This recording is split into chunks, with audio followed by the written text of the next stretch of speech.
Blog Talk Radio.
Welcome to this Cosa Nostra Radio production.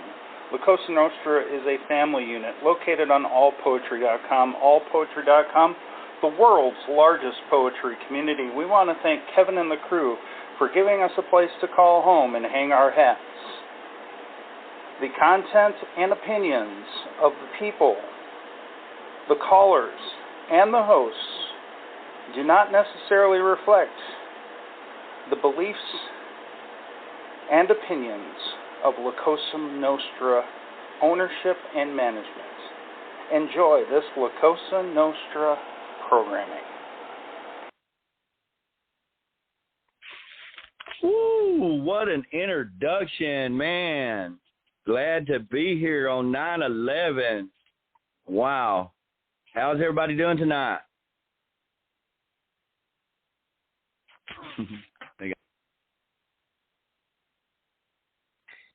Yeah, gotta come out. Great. 20 years later, all that more stronger as a nation. Absolutely, absolutely. I love the staying alive. That was a trip. It took me a minute to catch on to what it was. I was like, man, this is familiar, And then went to the, I was like, oh, that's staying alive. That's like the Barry Manilow edition.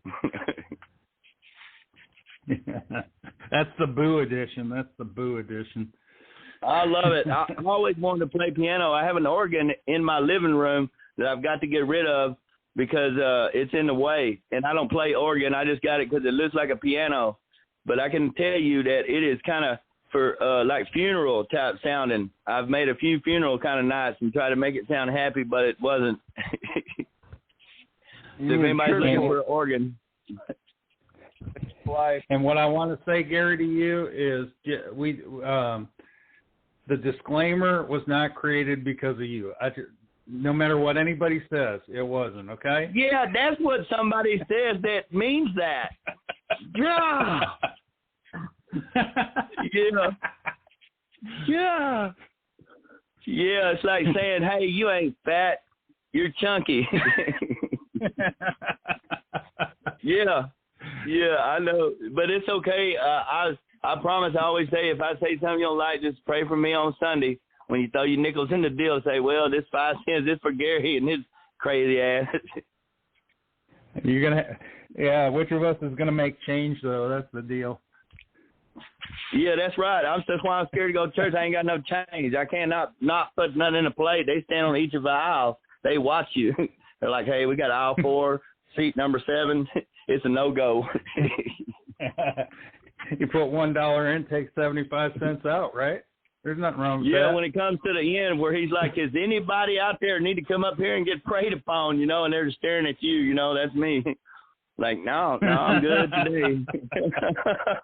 They pray for my Dallas Cowboys. They got beat by Tampa Bay. That's what we pray for.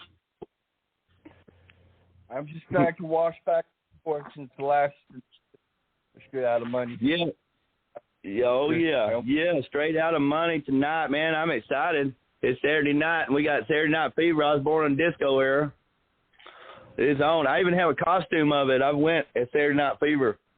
But I didn't have no chest hair, so I bought like this fro. It goes on your head, and I just cut it out and sewed it right there. So all night I kept telling everybody, hey, look at my bush. Look at my bush. It was really appropriate. I loved it. Staying alive.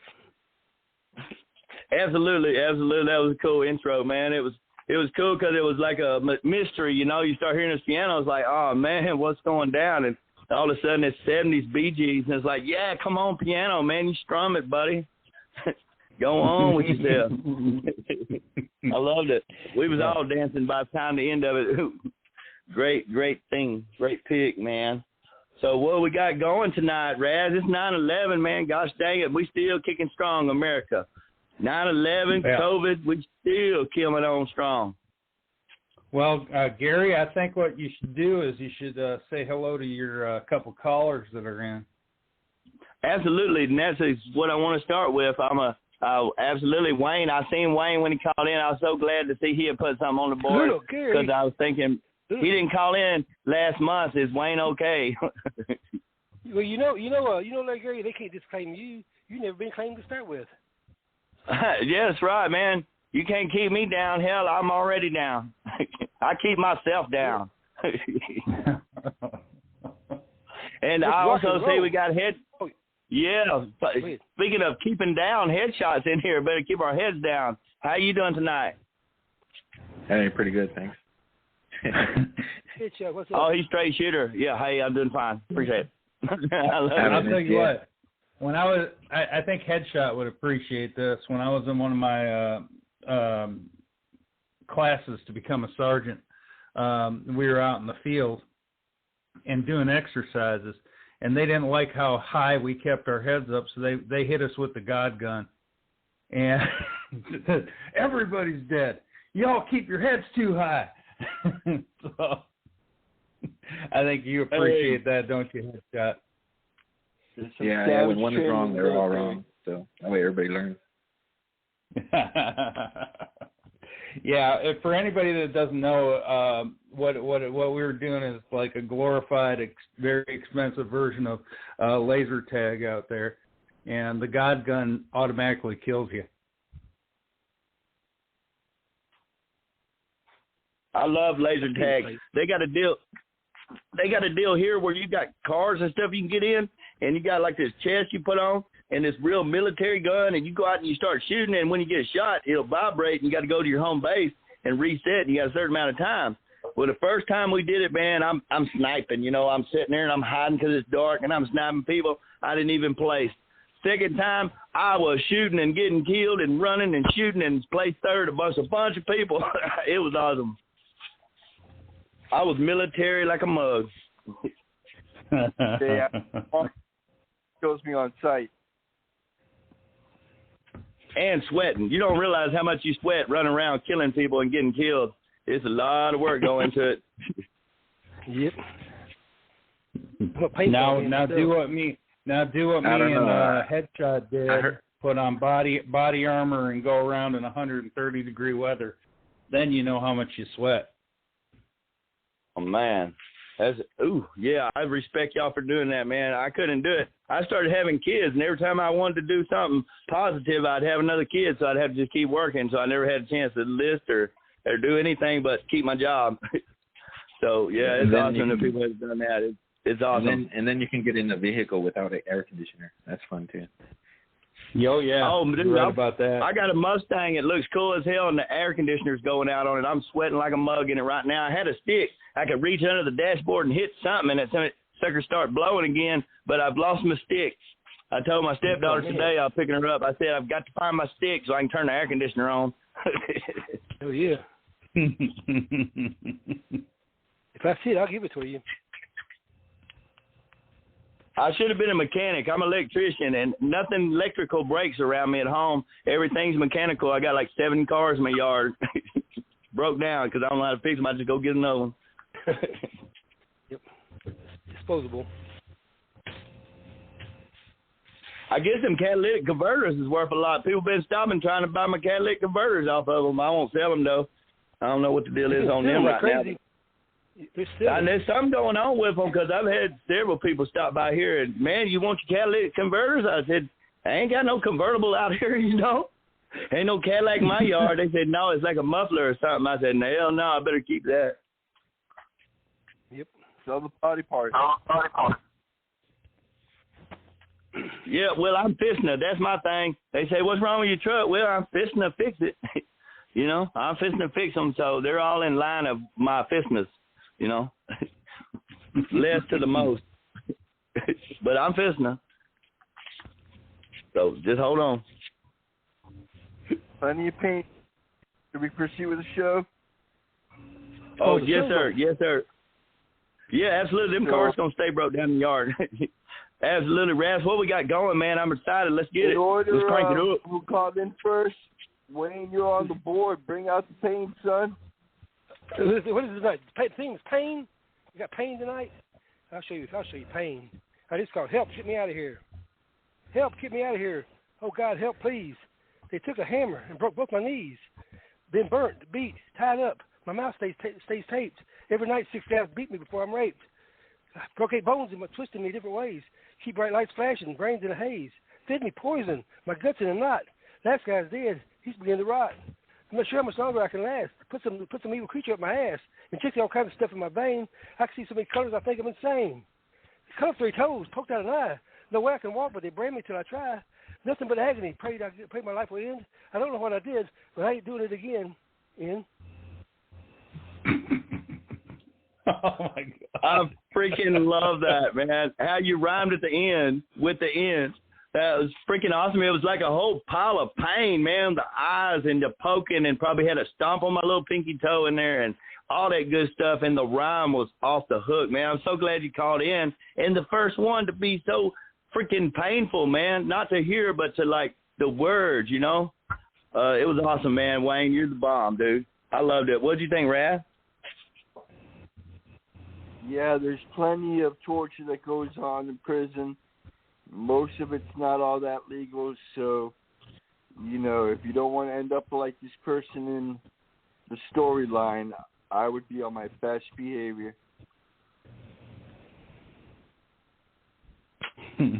Awesome comment. JCA, what did you think about it? I love his AN. It says the last time I'm going on vacation there. All right.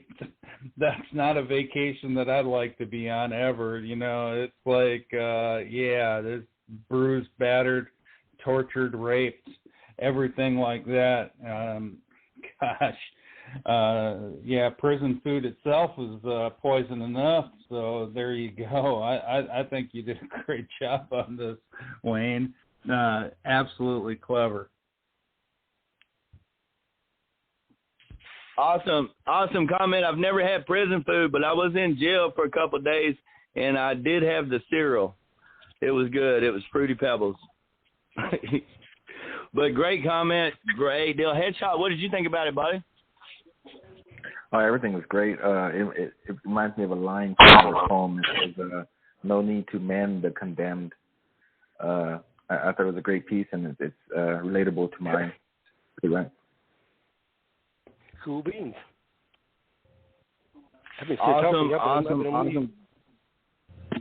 Awesome comment, Wayne. Good back one. Hey, Miss Boo's called in here. Did you get a chance to hear it, Miss Boo, the good pain one? Did you feel it?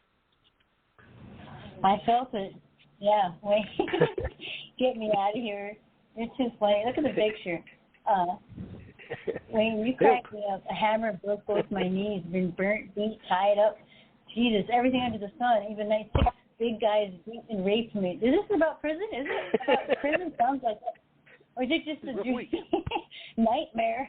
Oh, the internal prison. I see is the contents there. Yeah, that sounds like a bad evening, but you made it enjoyable, Wayne. Thank you very much. Thank you very much. How you going back? That's the last time I'm going on I don't blame you. Was dinner with the wife that night? Great comment. Awesome poem. Man, can you feel us tonight? We are bringing the pain.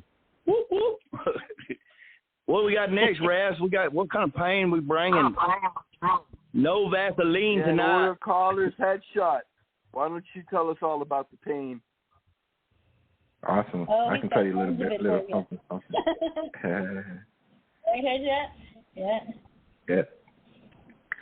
I've been talking about it for 10 years now. All right, this one's called Rock the Boat. Words can harm, words can heal, words can kill. Redirect pain so your loss might become a gain. Raging veins till insane becomes the brain. Lead humanity from which once was just a game.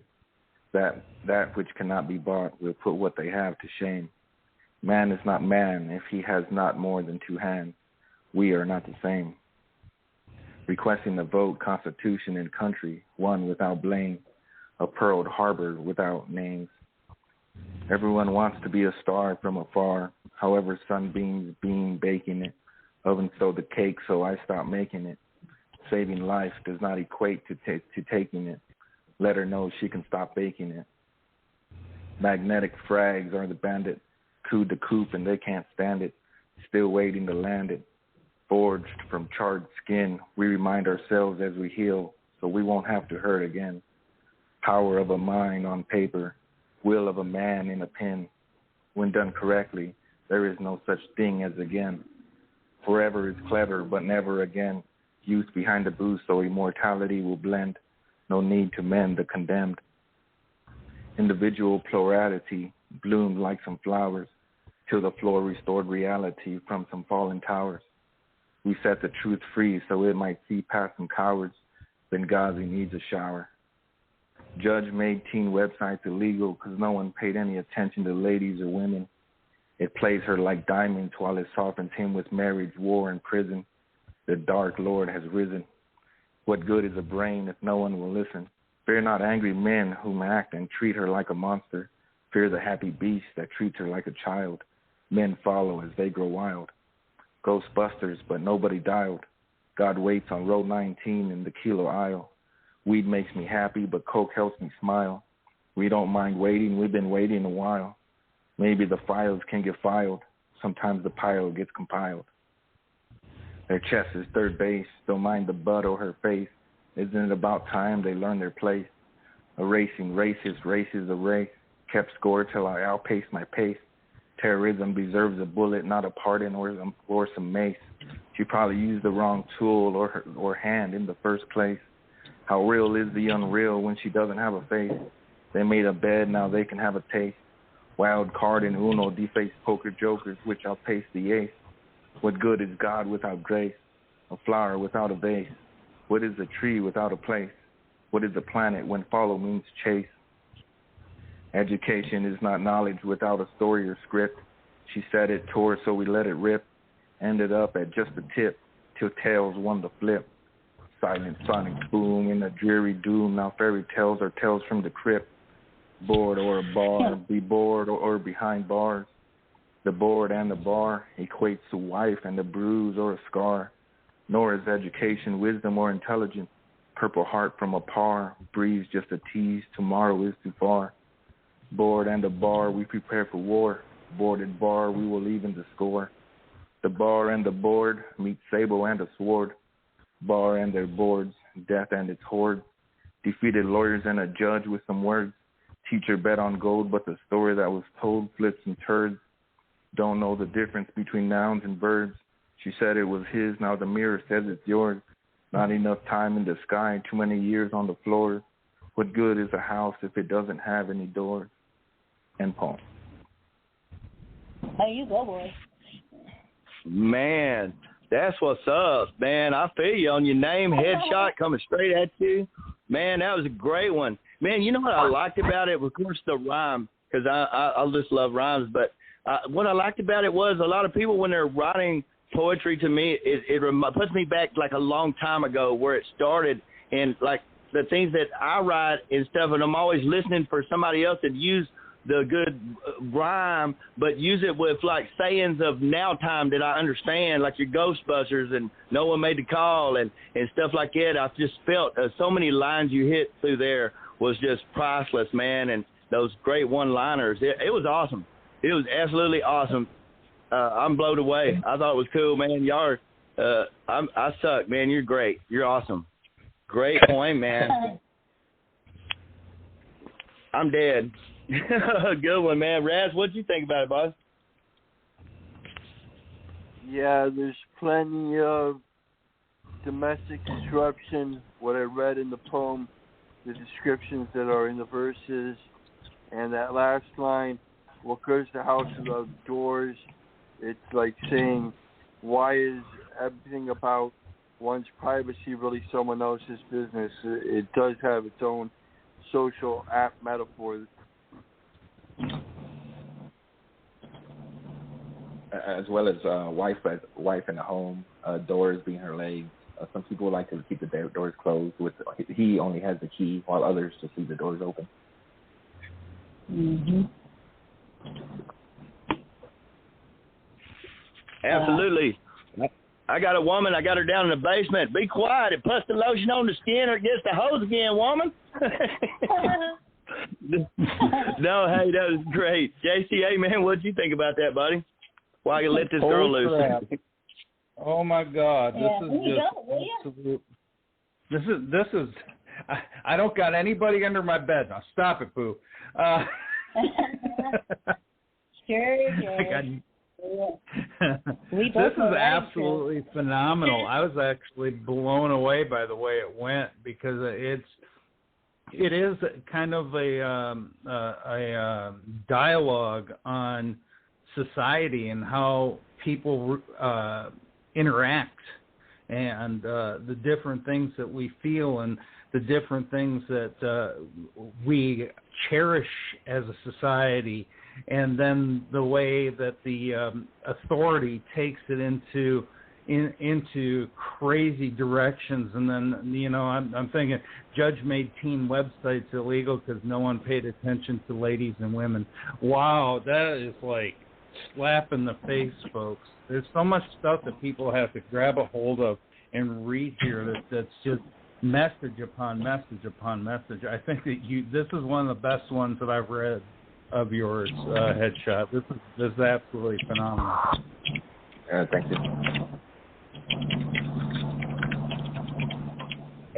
Excellent comment. Miss Boo, what'd you think about it? Well, I see, somebody who's opening his eyes and seeing the truth of what's around him, and there's a lot of it. As far as everything, like the basic things that we should have, like a woman in the home, like you said, a wife there, maybe a mother for your children, things that we need that went by the wayside that people don't find important really anymore. And it's so true that words can harm and words can kill, that we should be careful with what we write, what we say. The whole thing, I love it. To me, it sounds like I hear music in my head for this one. If you want to make this a song, I could for you. I'm just throwing that out there. Forever is clever. I just hear it like that. Fear not angry men who act like a monster. Fear the happy beast that treats her like a child. I think you're standing up also for women right here, showing a lot of respect for women, which I, of course, like. And I like wild card is undefaced, poker, joker is outrace, the ace, God is without grace, a flower without a vase.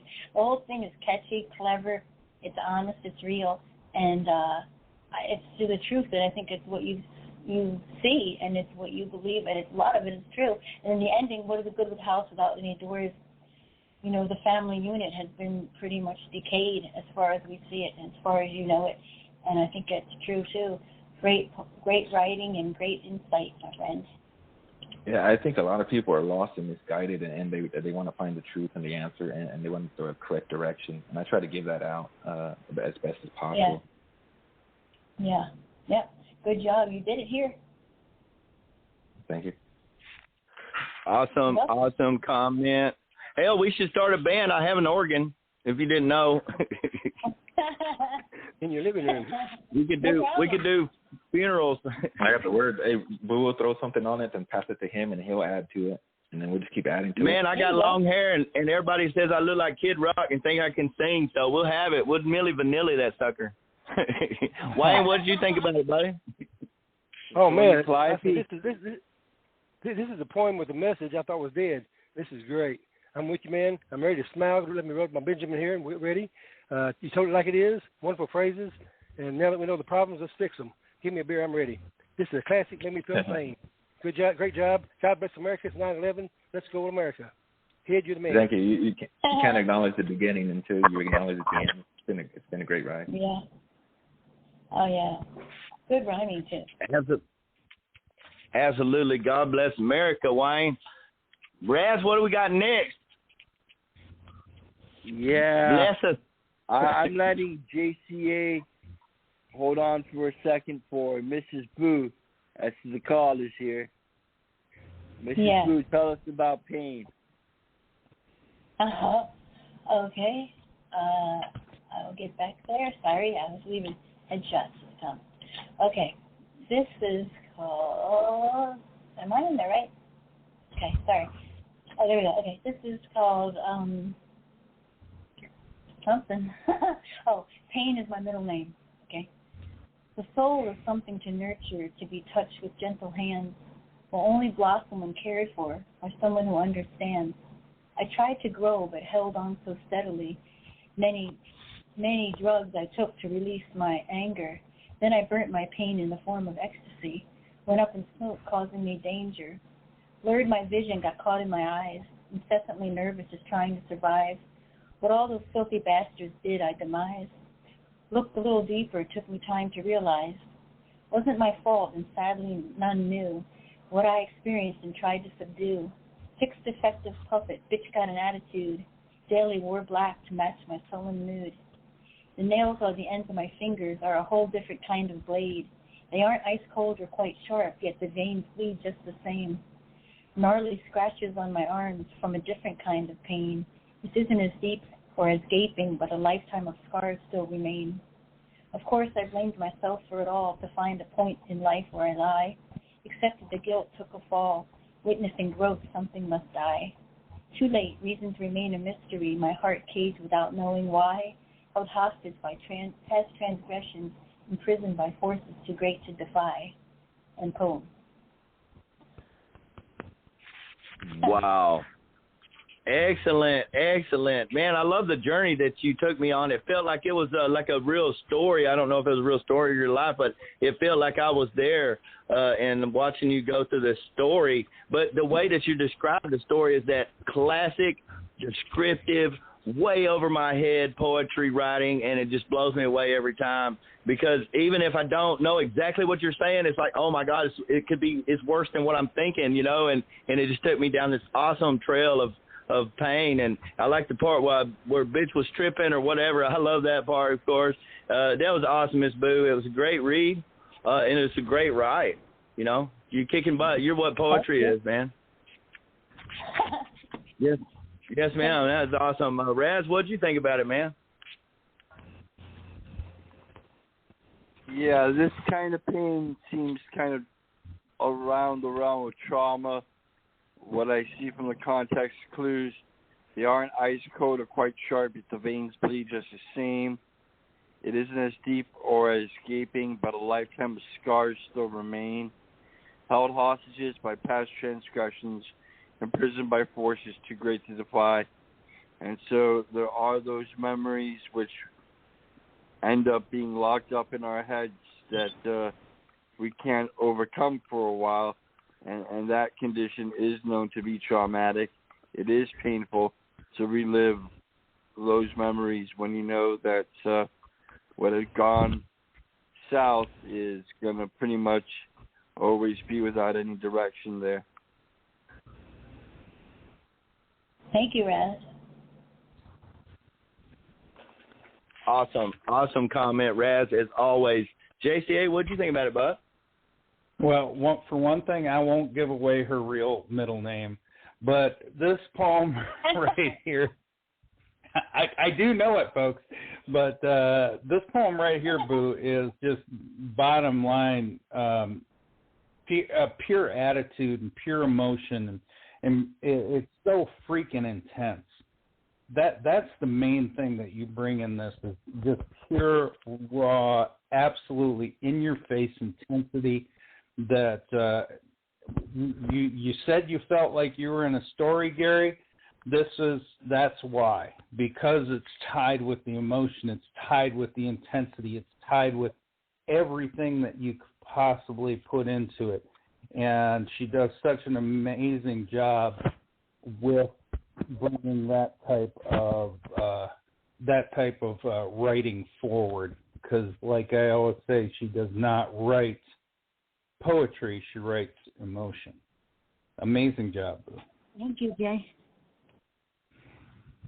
Awesome, and thanks for giving me a little shout out on that, because man, you know, I've never been to no school for no writing, no poetry, so I'm just going what's in my head and how I feel about things, and just like a normal cat that you see on the street and you just read them a poem, what do you think, homeboy?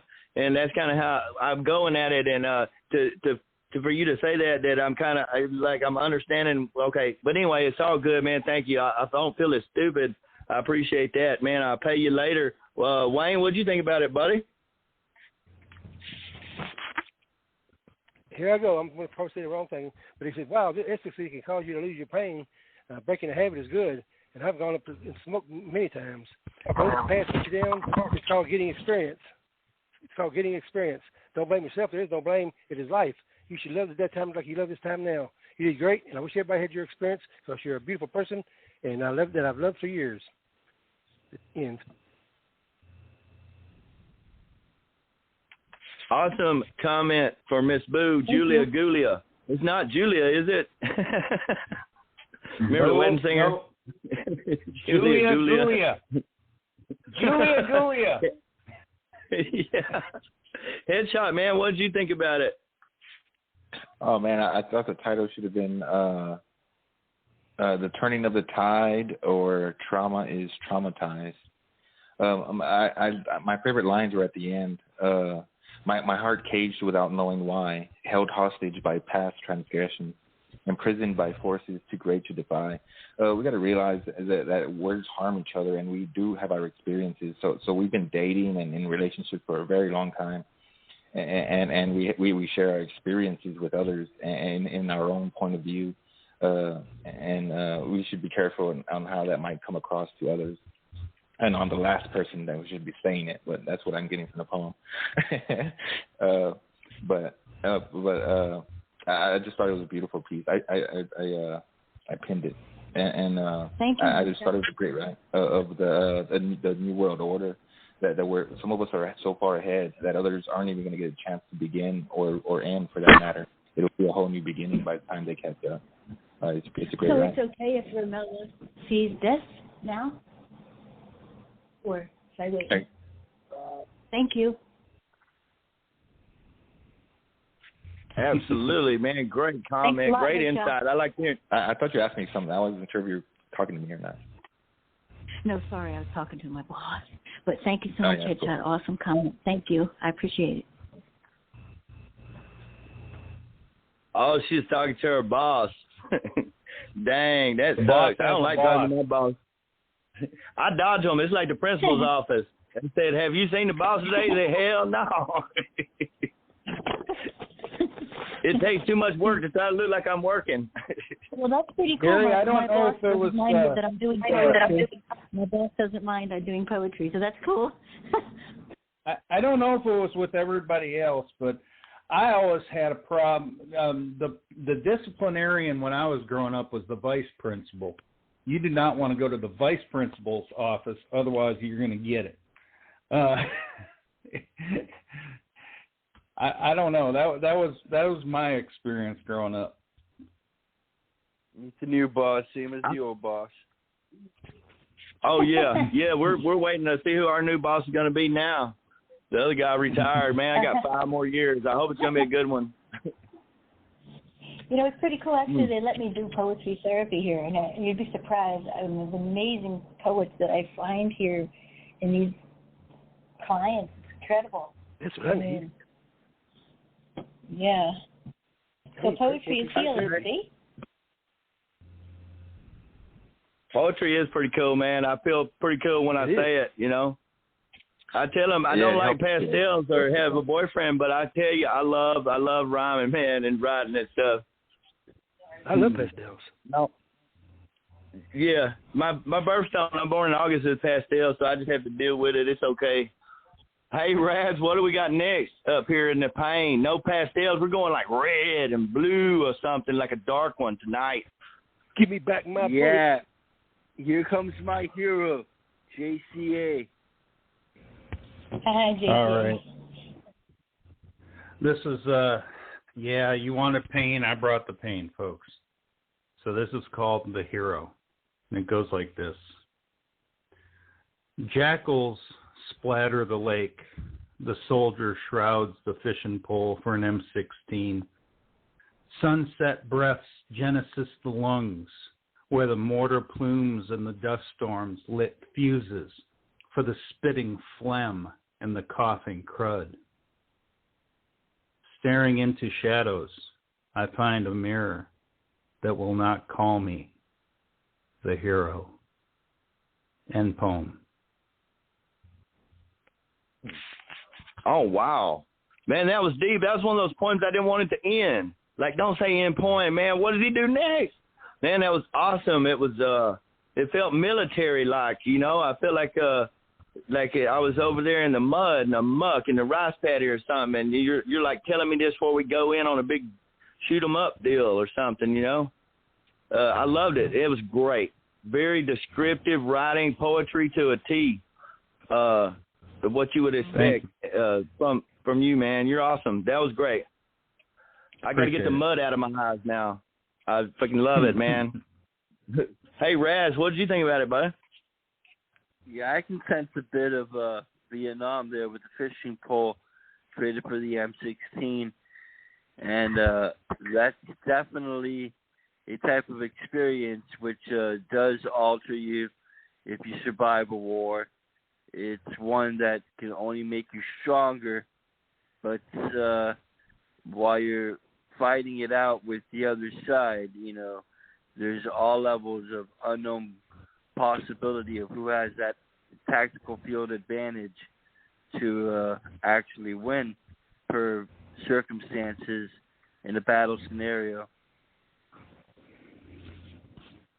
I appreciate it. Thank you. Awesome comment. Razz. Miss Boo, what did you think about that? Or your boss or whoever's standing there at work? He's like, I don't know shit about poetry. That's funny. I was surprised you went with the brevity. I would have thought you would have went a different way. But I like this. Really, I mean, this says a lot right here. The soldier shrouds a fishing pole for an M16. Yeah, this is so, even the words you use, mortar plumes and dust storms. It's like, God, spitting phlegm and coughing crud. That reminds me of that orange stuff you told me about before. I always say that. But I find in the mirror that will not call me the hero. Well, in my opinion, anybody who serves is a hero. Any one of our troops is a hero. Every day you do what most of us could not do. So never think that. A lot of respect and admiration for all troops. This is really gut-wrenching. And how many words? 49 words. This is really good, Jay. Moving. I love your word choices. I love the emotion. Thanks, Boo. Welcome. Awesome comment. Headshot, what'd you think about it, bud? Oh, man, I pinned this one. This is my favorite right of yours of all time. Staring into shadows.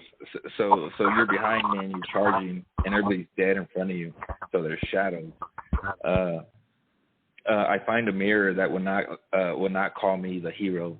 Being that you're alive, you're not a hero. The heroes died up front. The military puts the best up front, and the best go up front quicker than anybody else goes up front. So the less of a hero you are, the more towards the back you are. And then that'd be the Navy, Air Force, and then you got the Marines and Army up front. So because the Air Force isn't on the ground, typically there's a whole bunch of people in the chair and then a couple of pilots who get respect. The Navy, I don't know so much about. So you got the Marines and the Army who taking the hill and taking this and that, and so they died the most because they're the best. And we put the best up front to die. So as soon as they all die, whoever's left is now the best. And you can't call yourself a hero because you weren't up there. If you were better, you would have been up there and you would have died. So you're not. You weren't good enough per se, or you weren't in the right place, the right time to give your life for your country, because that's the goal in war. Nobody expects to go to war and come home. Like, that's just not reality. You go to war and you expect to die and kill more people than you yourself to get an advantage, and that's the bottom line. So that's why people have issues and stuff coming back, because they're still alive and they should have died.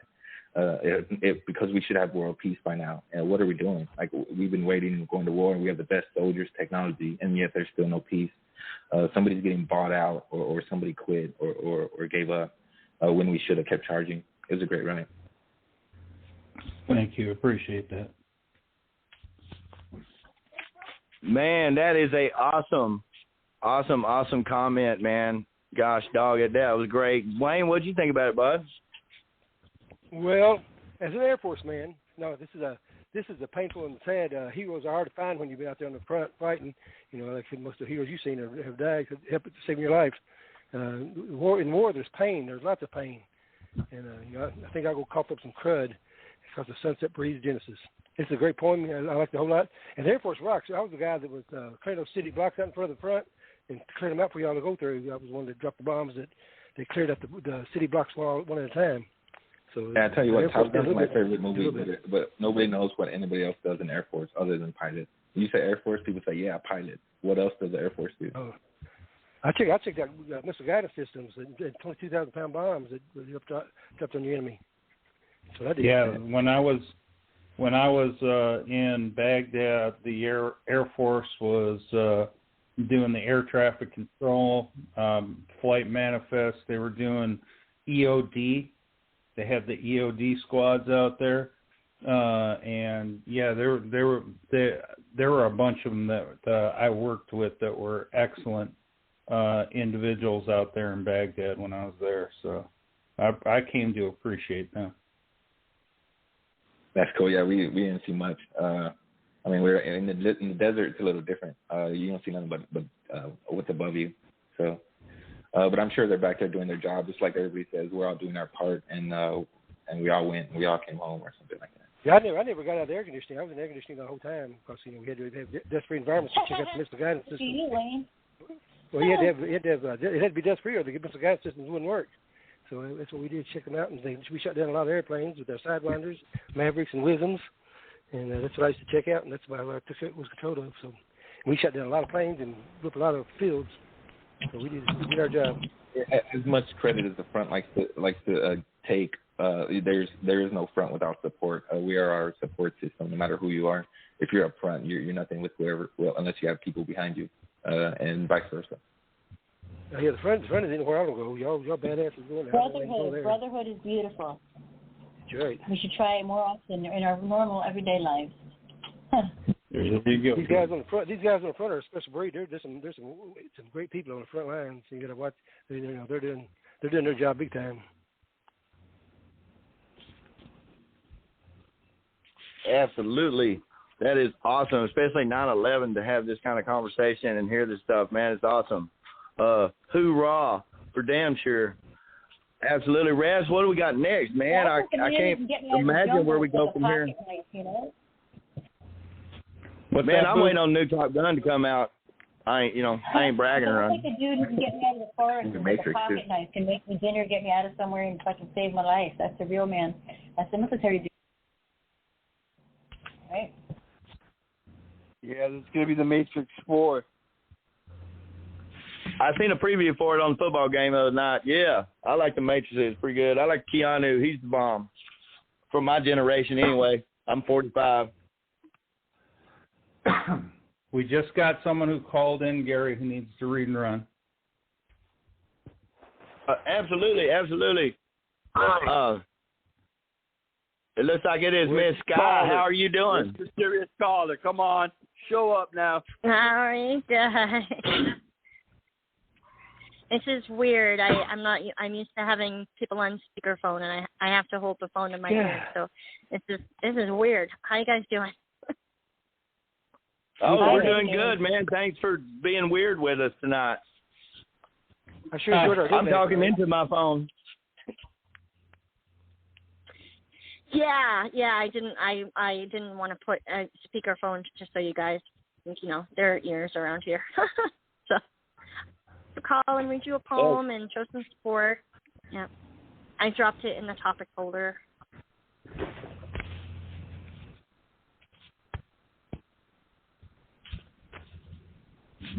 Well, I guess you're a Laughing Soul leaves. We go on Laughing Soul. Oh, is that Wayne? Hi, Wayne. Hi, Boo, Jay. What do we got? Razz, Soul Dazzle. Hello. Yeah, I'll go look in the folder for you. So you have to come and go. You have the pain for us. You're going to show us what the pain's like. Bring the pain. Yeah, I've got one. I got it for you. This one's layered in some serious metaphor, so you guys are going to have to figure it out. Oh, no. Use your thinking caps for a minute. Yeah. Last time I did that, they had to call the fire department because my head was smoking too much. Yours is on the board. Mrs. Boo decided to place it there for you.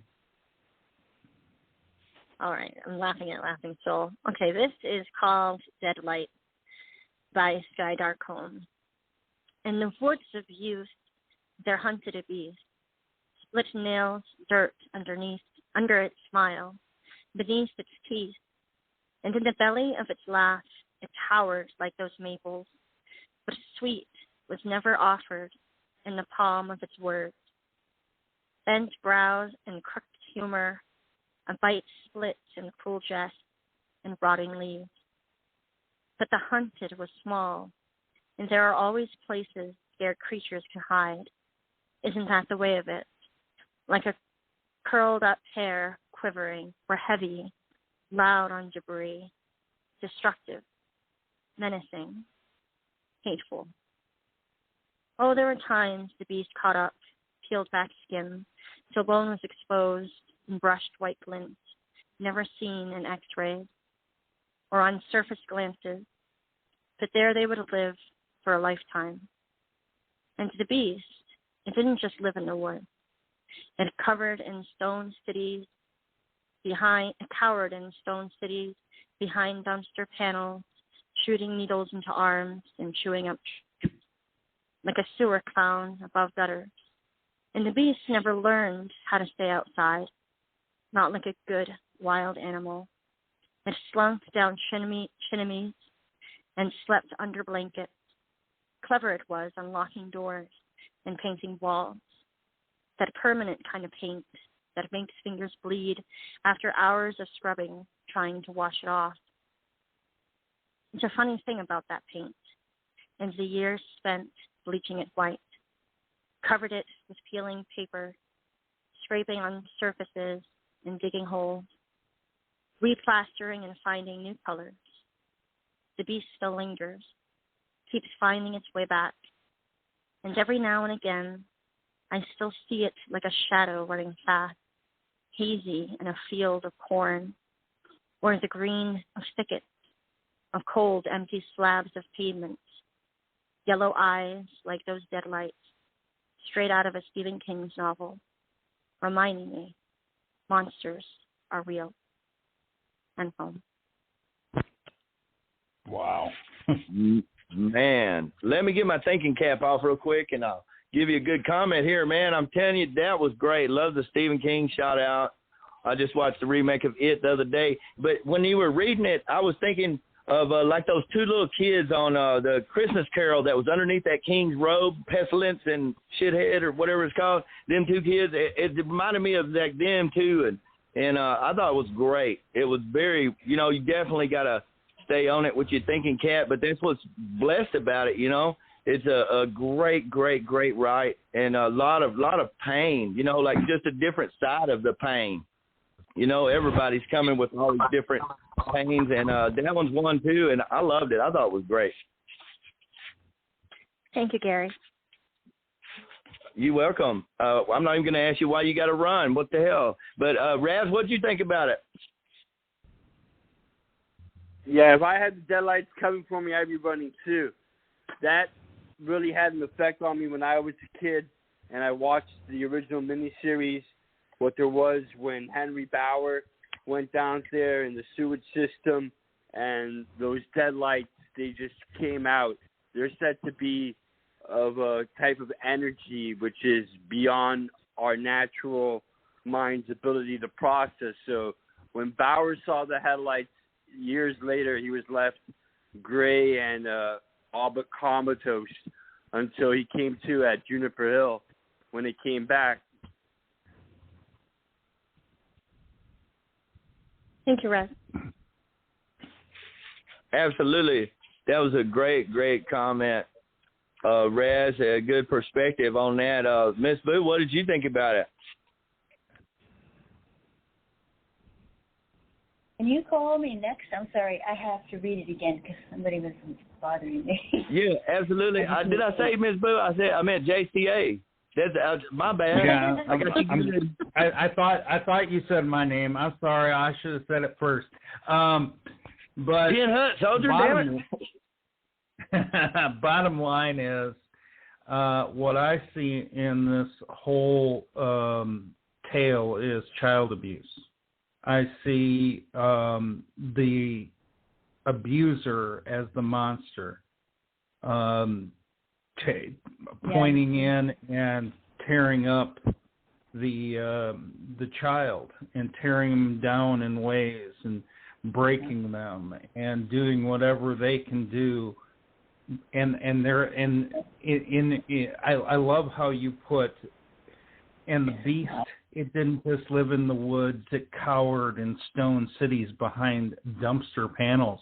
It's like they do all this in hiding. They're cowards. They don't come out and show everybody what they're doing because they look for the most vulnerable.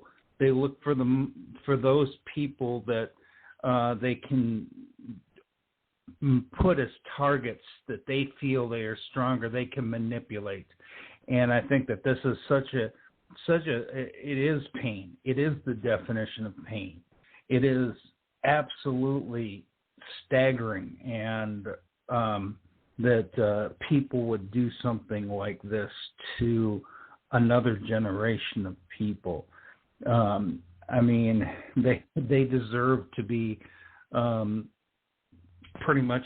You got Dante's Inferno there in my mind as far as what should happen to them. And I think that you have done an incredible job there, Scott. Wonderful. Oh, thank you, Jay. It is very deeply rooted in that metaphor. I appreciate those words. It was a very personal right, I would say. Thank you. Yeah. Yeah, I saw one of those metaphors. Even though it was in the guise. Well, yeah, it's definitely in the guise. The one there from Mike Cannon's personal notes when he was thinking about the definitions of the word haunting, how it's a place where animals come back to feed. One of the definitions.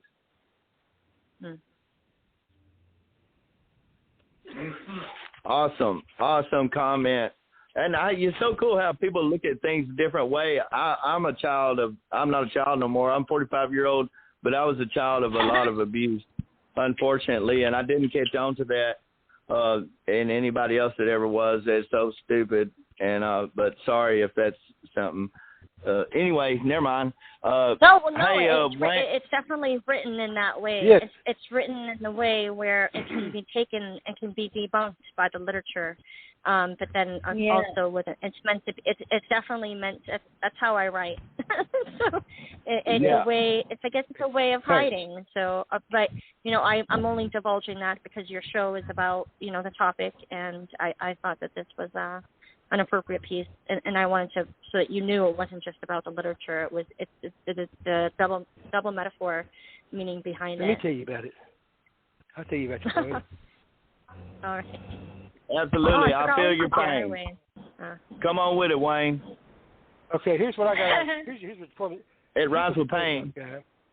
Here goes. The beast is the street drugs that walk around like a beast, destroying thousands in its wake, and the sweet and the small doesn't do all they do to try to avoid the beast, who is always plastering and finding new colors like drugs, and attack the small with. The monsters are of addiction, are real, and only a few have got away from them, and I still see it like a shadow.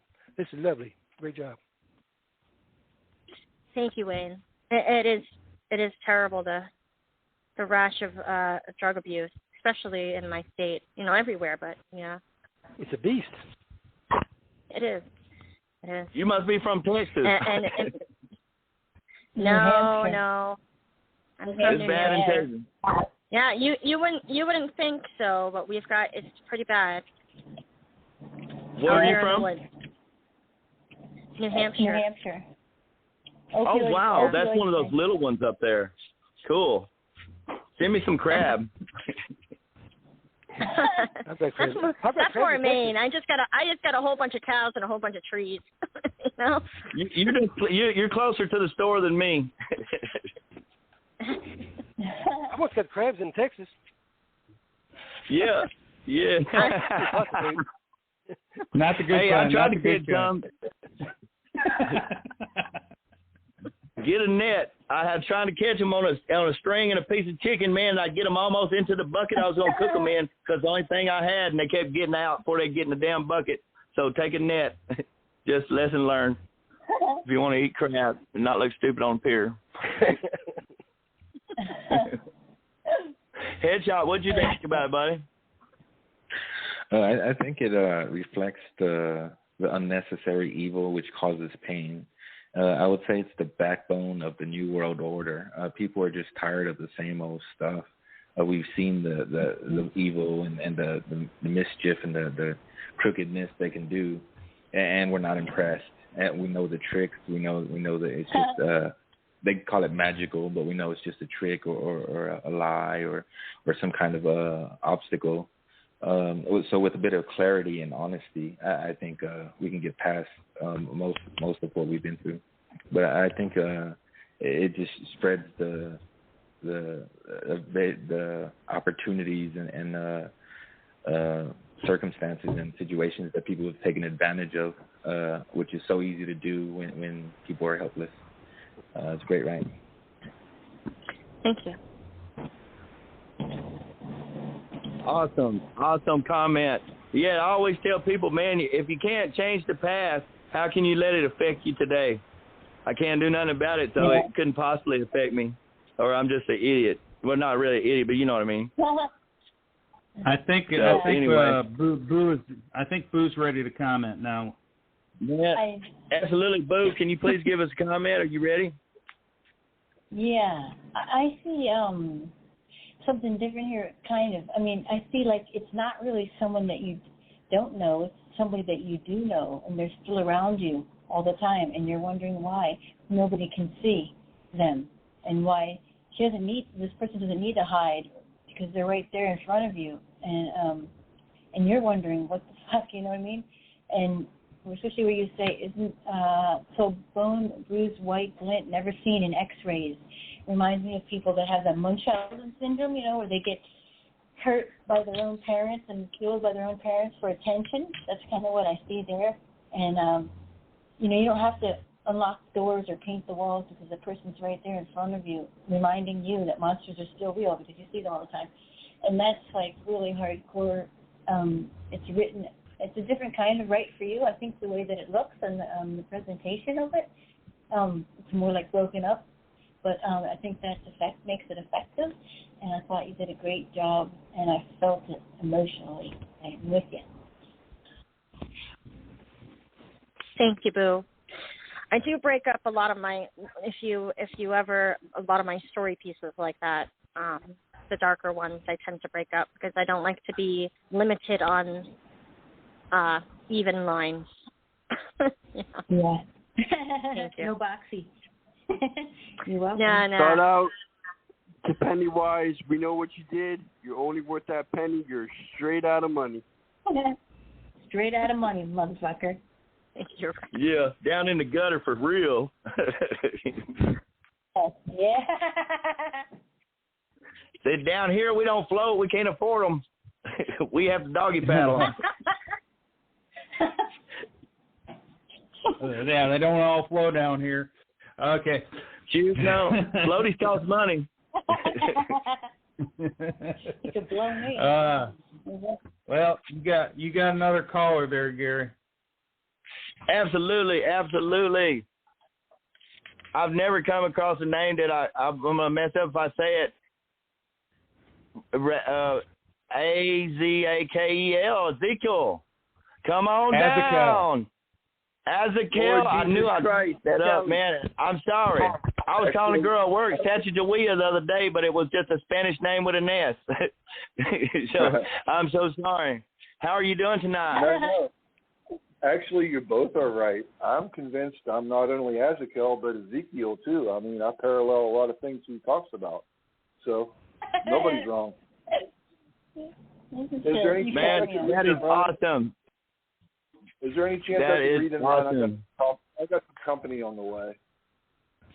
Oh, hot date coming, man.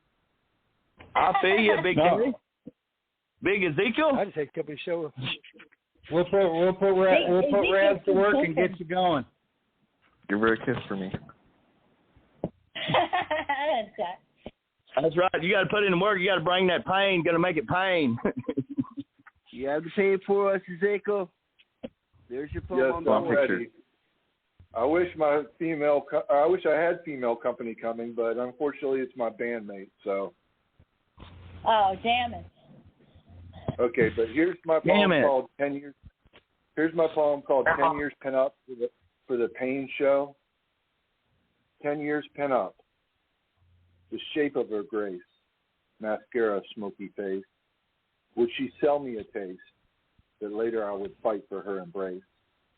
Will again I touch tongue on tongue? No Cupid seems loyal to passions I've stung. Desolate I am, regardless what I've wrung. So I fantasize of desires as I fill my lungs. I'd starve of steaks and give up on indulgences I take. If I could give her something, she would say. If I first need punished, my own arm I would break. I now sit alone, mourning myself before any wake. I wish to kiss her ear as I caressed her waist. I would hold her hand, bonded like paste. So rush me the beauty, do with haste. brandish me vixen of high heaven's taste. Take from me my breath, if upon high I'm deemed alone. Take from me what's needed, draw my powers to home. Focus them on my freedom, that she might call my phone. If I deserve nothing, then my death I condone. End poem. Man, that was awesome. Yeah, that chick, that was cool, man. Your bandmate's coming over, but you got the chick right there in that poem. Dang, man, I loved it, man. And as far as love goes, love and pain are spelt the same to me. And it's hand in hand. And because if you're going to love, you're going to, maybe it'll work out. Maybe you go 100 years, but I don't know anybody that's went that long. So I loved it, man. It was great. I love it. I love it. You're cool as hell. You got a name that not many people have. You may be the only one. And that is awesome. Your bandmates are coming over. Who says that?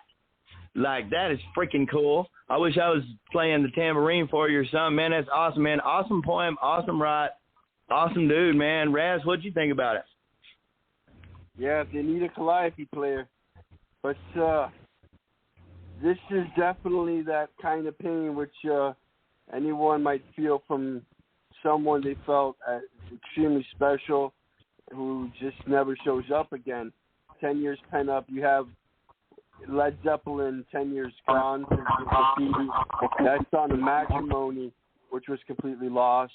Or someone who's just never seen again but always remembered. And this kind of emotional pain, it takes that right evolved human being to stay that more romantic and hold on to those memories. Exactly. Thank you. Hold on for one more day. I love it. Great comment, Razz. JCA, what did you think about it, boss? I'll tell you what, if you can't have someone coming over for sex, next best thing is to have someone coming over to make music with. I have no problem. This shows a lot of strength, my friend. You have done excellent in this. I really love your dedication to what you believe in, and I think that is one of your strongest assets all around. So incredible job, great penning, and I love the way you brought it forth. Well, thank you. This deserves the front page. Yeah. Great comment. Yeah, it's almost perfect. You could play while having sex. It might be hard. It depends on what instrument you play, I guess. Boy. That is true. I'm a tambourine man, so I can set it down or just put it around my foot for a minute, and just as long as it's clinking, I think nobody will notice. Great comment. Hey, Miss Boo, what do you think? I'll pass the tambourine to you. I think this is incredible. I already nominated this for the front page. I think your honesty is amazing, your realism. I mean, the fact that you believe in what you believe and you stick to it. You have integrity in class. That, to me, says a lot about you. And it's honest, and your rhyming is great in here, too. I mean, I like that you stand up for what you believe in. This sounds like a song. I don't know if you have a song with this one yet, but and then the ending, focus them on freedom that she might call my phone. It deserves nothing. It's just I condone. It's like, and you're still willing to hold out and hold on. I think this is an amazing poem. Thank you so much, Boo. I'm starting to wonder if I should start up a Kickstarter to fly me to Amsterdam where I could buy me a little poo-tang. Hey, I'll start the fun. Hey, they sell that over there? I bet you get tickets real cheap right now with COVID and everything. Like, you wouldn't even have to have nobody sit beside you. GoFundMe. Yeah, I guess it's yeah. Maybe we could put the poem on the back page too. That was clever. Well, I got to go. Thanks for having me. And I appreciate y'all, and it takes great people to realize the strengths I have. So as much thanks to me, thanks to you all, obviously, too. You have a lot of strengths. Yeah, well, right. Unfortunately, I'm only about a 6 on looks, so it doesn't compensate. That's all right. So. I'll take a 6 with a sense of humor any day. So nobody needs a 10. Hey, buddy, 6 plus 6 equals 12. Say 6 plus 6 equals 12. Some say I'm funny, but unfortunately, I can't share all that stuff because. Well, they're missing illegal. out. I don't know what's wrong with the women where you live. What the fuck? Seriously, you know? I mean, don't they? I mean, I don't know. Don't you go out? I don't want to put your life on the radio, but obviously there's something wrong if they don't want a man that has morals, class, and value. Then they're blind. So it's better that you're waiting until you find the right one. And you will.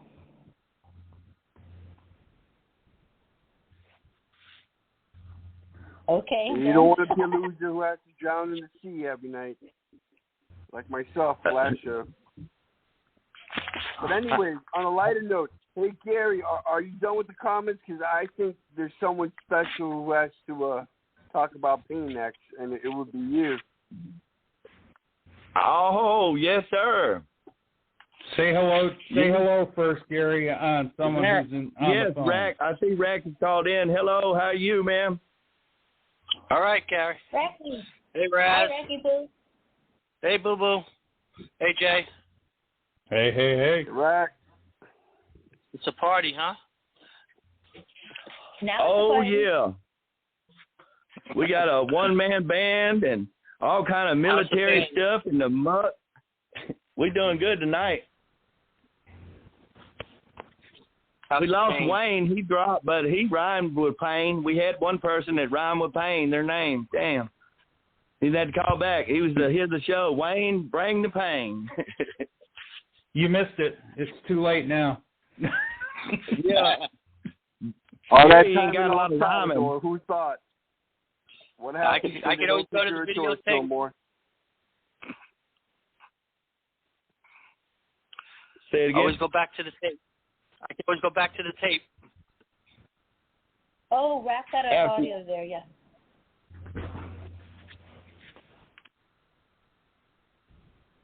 So, Gary, bring the pain. So who's going to put Rack All on? right, man. Well, here we go. This is mine, called Son of Pain by Lilgary. I'm Lilgary, the one and only son of damn pain. Coming soon to a town near you, riding on a crazy-ass train. Bleeding on every paper I got with these words that's pouring straight from my veins. So I guess you could say that I write with my heart and not my damn brain. I'm hoping I haven't already made too many mistakes, causing me to eat more bologna instead of that steak. Or the reason that I ain't never met anyone real, just really damn fakes. And why every year Santa's ass comes in second behind me and being surrounded by flakes. I'm one of a kind, and if you knew me, you'd definitely know why. You'd know that I kiss all them girls before they make my ass cry. And know that the love for my family and friends is why I'm all in on every damn thing that I try. But as far as everything else goes, I can't remember. 'Cause I got high, 'cause I got high, 'cause I got high. It's all a part of my plan. Shout out to Shawshank and Andy Dufresne. If you don't understand me, then you can go up and ask Stephen in Maine. My writing's so addictive that you'd think it was laced with cocaine. Hell, there's a storm coming and Little Gary's this name. Oh, yeah, that's because I'm making it rain. Ain't y'all ready for something new instead of the same old damn same? If you can feel me, then stand up and shout change. For everyone else, you'll just have to take your ass to the end of the line if you want to complain. Either way, I really don't give a damn because no one can hurt me because I'm Little Gary, the one and only son of damn pain. Inborn. Nice job, Gary. You know what?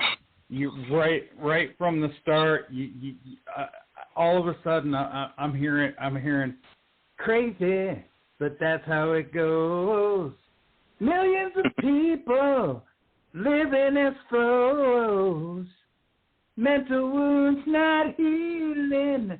Life's a bit of shame. Going off the rails on a crazy train.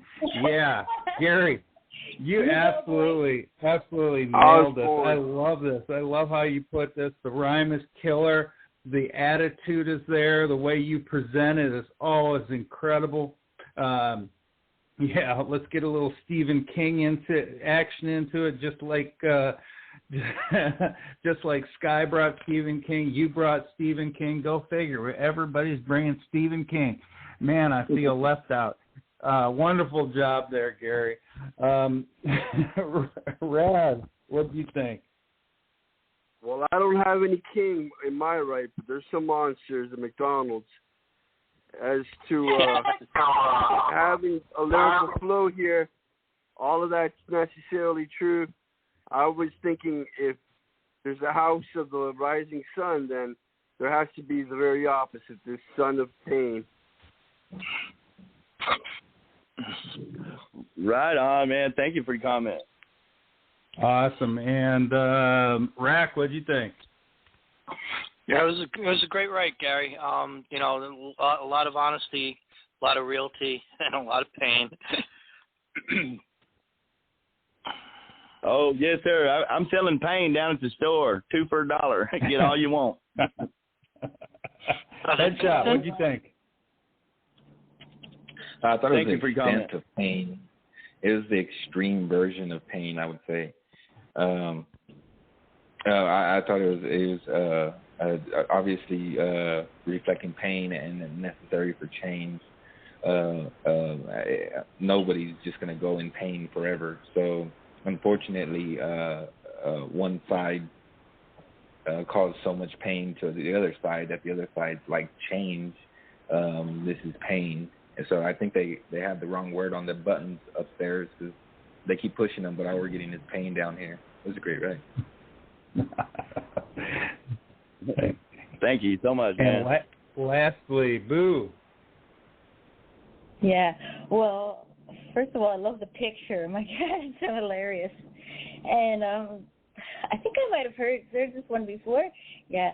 It's it's entertaining, it's enlightening, it's a pleasure to read, but I think behind some of it is a lot of pain, trying to cover it with humor like we all do, and bleeding on every paper. That's like for a lot of us, poetry is therapy and writing is therapy. I know it is for me, hence 5,000 poems probably.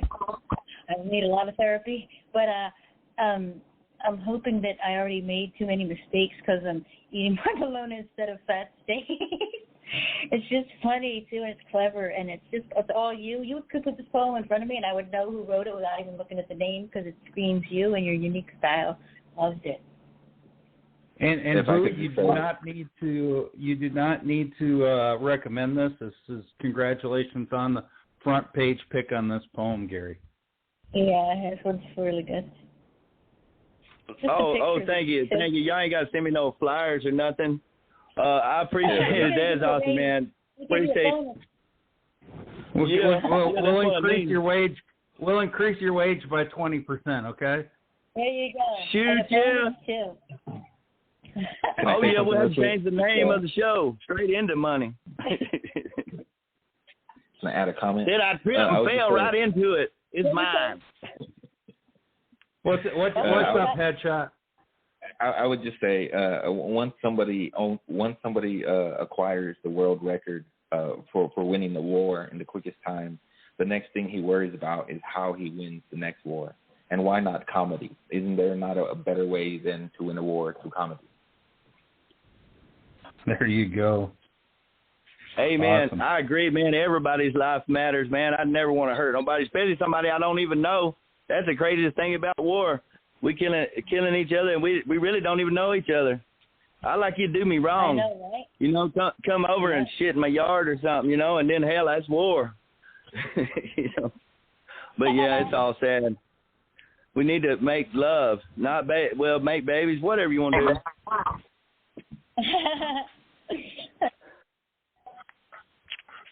But first, the vaccination. Awesome. Yeah, man, I know. I've had it. It made me sick as a dog. I've even had the booster. I work at a hospital. I'm not a doctor or nothing. But, hey, yeah, we got. I was going to say, yes, Gary, ma'am. that I love the way you put your pictures on your poems, and they're you. I think that's so cute and clever, and you don't see many people do that, but you use yourself a lot as a muse. Really cool. I like it tickles the mess out of me. It's part of the joke about it. The picture usually has something to do with it. Yeah, I love Ma'am? pictures too. Oh, yeah, that's the heart Care Bear. He was the one that loved. So I figured, son of pain, and I'm a loving man, but I have to deal with the pain. I just thought it was all good. Thank you so much, though. Yeah. Yes, ma'am. Razz, what do we got up next? Racantour is going to show us a bit of the pain now. You still there, Razz? Yeah. All right. I'm ready. Here we go. What Remains by Racantour. As I lay stricken in darkness, creeping inexorably towards death, the pain that permeates my being only amplifies with every desperate breath. Time has stolen my memories of the solace a passionate embrace bestows, and conspired with the matriarch of suffering to ensure any vestige of hope I ever possessed lies in repose. I'm nothing more than an inappropriate joke in life's laugh track, just a punchline easily forgotten. Whatever emotions I have left languishing acrid on my tongue, threatening to gag me as they turn rotten. Everything I ever had to offer has been used up or given away. Every intimate thought already spoken, leaving nothing left to say. Completing the vicious cycle, leaving nothing left for anyone to fall for. My charm a figment of my imagination, and my company too inconvenient to endure. Something so easily overlooked as my feelings, rendered into dust despite my resistance. Something so seemingly inconsequential as the touch of a hand will more than likely elude me for what remains of my existence. I once tried to muster the courage to ask myself, what remains? The voices in my head screamed as one in response, drowning me in the cacophony of their refrains. What remains is a profound emptiness, so much worse than before, like falling into the maw of an abyss forevermore. What remains is a nightmare from which I can't wake, an all-consuming feeling of dread, the likes of which I can't shake. What remains? Nothing but the soot from the flames. End poem. All right. Wow, that was awesome. I could feel so many of those lines in that deal, man. Dang. Get out of my head. Wow. You know what I thought about? We started the show with the Bee Gees song, Staying Alive. I thought about another Bee Gees song, The Joke Was on Me. I've got that on my playlist because that's how I feel a lot about life. And, man, I felt the pain in that, like, through things I've been through in my life, man. Awesome right. And for real professional read, man, you said so many, like, 8-letter words, which I call fancy words in that, and you didn't miss a beat, Bubba. You was on it, on point. I loved it. You passed the next round. We'll send you to Hollywood. You get the ticket, man. That was awesome. I thought it was great, Bubba. Thanks, Gary. Oh, yes, sir. Razz, what did you think about that? Yeah, I commented on this poem when I was reading it before the show. I said, life will take you there and ask to rekindle the fires from the ashes of the former passions. Yeah, thanks, Razz. Absolutely, Razz. That was a great right comment. And look at us doing our research for the show. We're digging deep. We're getting it. We wasn't expecting so much professionalism. I love it. We're going to have to step our game up a little bit. We're going to have to go in and get to know your mamas and daddies and everything. Love it. Big family here. Nostra Costra. Look, y'all know I can't say that, but that Italian word means family. I do know the definition of it. I know. I've said it a million times. I suck at saying it. I just talk Texan, and we don't have that in there. But JCA, what did you think about it, man?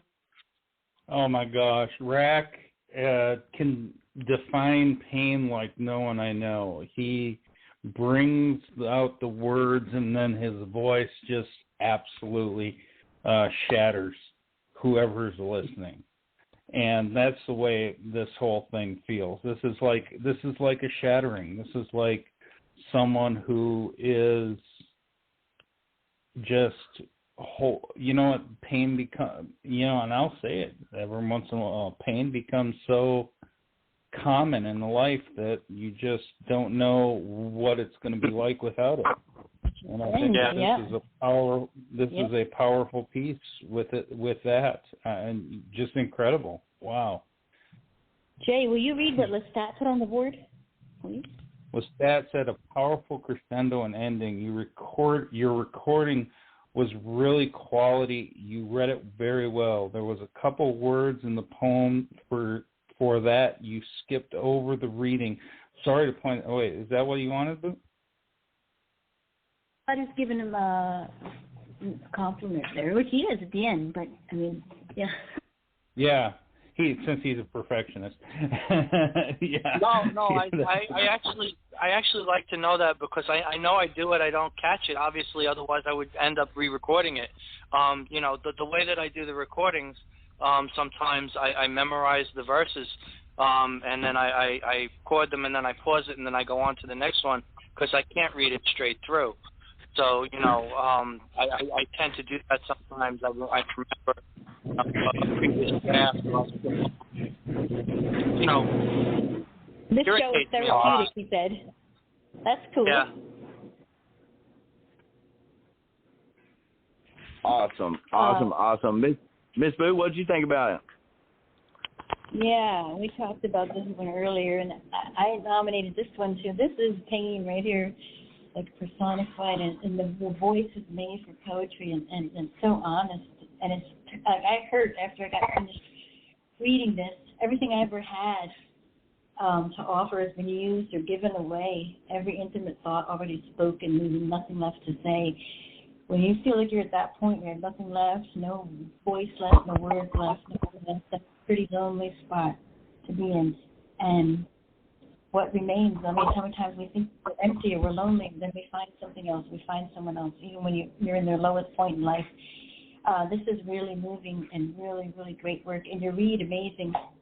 I remember this, and I love the picture. You know how I feel about my pictures. Good job, thanks, Matt. Boo. Thank you, Boo. You're welcome. And thank you, Awesome. Awesome comment. We don't only critique writing here. We do the picture too. We got art critiquers and everything. Boy, I'm telling you, I never thought we'd make it this far. I thought we'd be over like episode 3. Like, man, now we had to put a disclaimer up here and fire your ass and all that. Headshot. It's therapy and Hey, before they fire me, Mr. Headshot, what'd you think about it, bud? I think as a humanity, we consume ourselves, and some people express themselves and are more open and caring than others. And I think as humanity, we eat that alive. And so what I think is through all life's traumas and neglect, that they tell you to do not what they tell you not to do, to hold it within you, and don't let people know who you are or how special you are, because they'll take that and they'll spread it out everywhere, and they'll be gone and duplicated and maybe even improved or alternated. So my favorite lines were, "What remains is a nightmare from which I can't wake." To not be awake, not be conscious, to be in a coma. What remains, nothing but soot from the flames. Like, there's nothing but ashes left, as if a nuke came by, as if God's wrath himself just came by and said, "Hey, I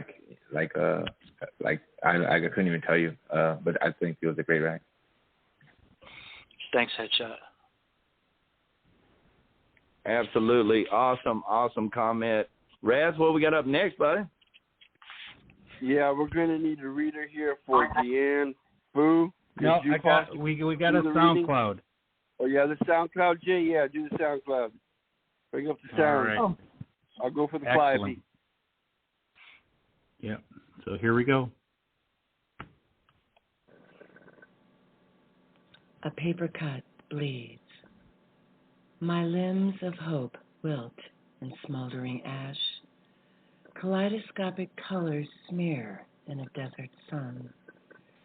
Sandstorms of grief grit my teeth, and only dusty sighs exhale. questions, a litany of questions, thrash campfire memories and Milky Way skies. I can't hold on as you seep through my reaching hands, hands that prized sweet friendship and shared voices for a symphony of hours. The blooming garden dancing in fertile loam now graves as robust petals wither, begging for a ray of light and a pulse of breath once breathed in luminous hues. My starry-eyed smile now bleeds a paper-cut frown.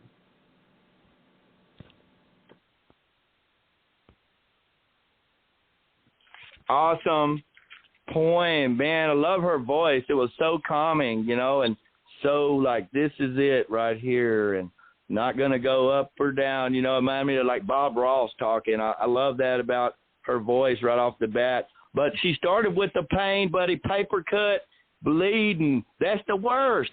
Oh, my God, I cringed when she said paper cut. I was like, oh, not me. I put my gloves on and then ended it with the paper cut. I slice you coming in, I slice your butt coming out. I loved it. It was straight pain, but she did it in a calm, equal way, like, I'm breaking your neck, and now I'm cutting your leg off, and don't move. And I love that. Love everything about it. It was great. Razz, what'd you think, bud? Yeah, this is a good example of how we all have different personalities.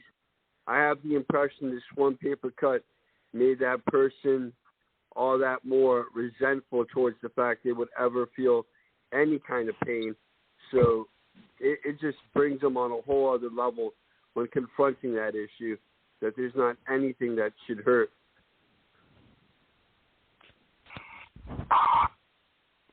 Awesome comment. Ms. Boo, what'd you think?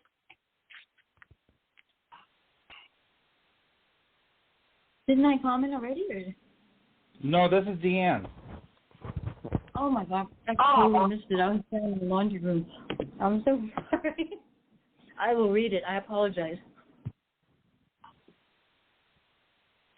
Hey, no problem. No problem at all. JCA, what did you think about it? Yeah, I thought you said my name again. Yes, I did. It sounds like Boo sometime with my Texas accent. Okay, just got to make sure. This is blown away. The emotions that she intertwines in this, and then the presentation of the way she read this, I think, are just fantastic and unbelievable. I really like that concept of using sandstorms in that second couplet because of the fact that I've lived through sandstorms. That's my orange, Boo, is the sandstorms. That the sand gets everywhere, but when you walk through it, it's just completely orange. And the way she brought that is we all have these moments in life where we feel everything is absolutely so dry and nothing there can grow. And that is often associated with some people leaving our lives, and we lose them in our lives. And I think she did a great job of grabbing a hold of that concept. Amazing. Awesome comment. When you said sandstorm, all I could think about was Beetlejuice reading that magazine talking about sandworm up 30% this week. Watch out for the sandworms for sure. If you're in a sandstorm, you got to pay attention. Rack, what did you think about it, bud? Yeah, I really enjoyed it. The use of colors was creative. When you talk about pain, I won't say you kind of think black, white, and red, really. But, when you start bringing in other colors, it shades the emotions a little differently. And she really brought a lot of emotion into this. And the way that it was constructed, I think it kind of highlighted the fragility of everything. Like you say, a paper cut sounds almost trivial, but, you lemon juice in it or something like that, you really feel the cut. It's not the size or the severity, but the intensity of the feeling attached to it. So, again, that leads me back to the questions that you were talking about. and to be talking about norms and things like that, really punctuated the emotions in this as well. I really enjoyed it. Excellent comment, and I'm glad that you brought up that size don't always matter. I say that all the time to people. Size does not matter. I'm a grower, not a shower. No, I was teasing that Seinfeld I was watching the other day. Hey, Headshot, what did you think about it, sir? I think size absolutely matters, but anyway. Like I said, if you don't have more than 2 hands, you're not a man. So a paper cut bleeds. What goes on paper, words, and what goes into words are emotions.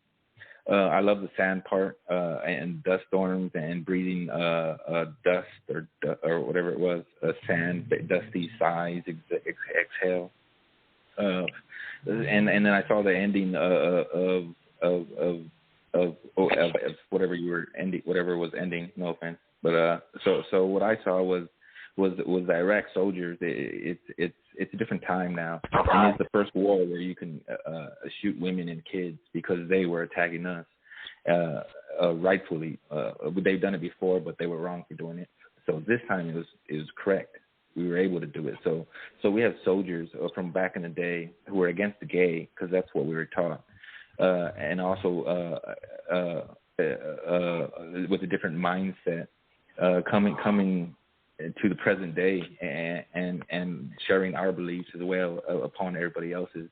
And I think, unfortunately, older is better without going too old, because the young is just young. So you have all these old soldiers with the old mentality against versus all the new soldiers and everything else. And the world is just colliding, and a lot of people are going to fall behind.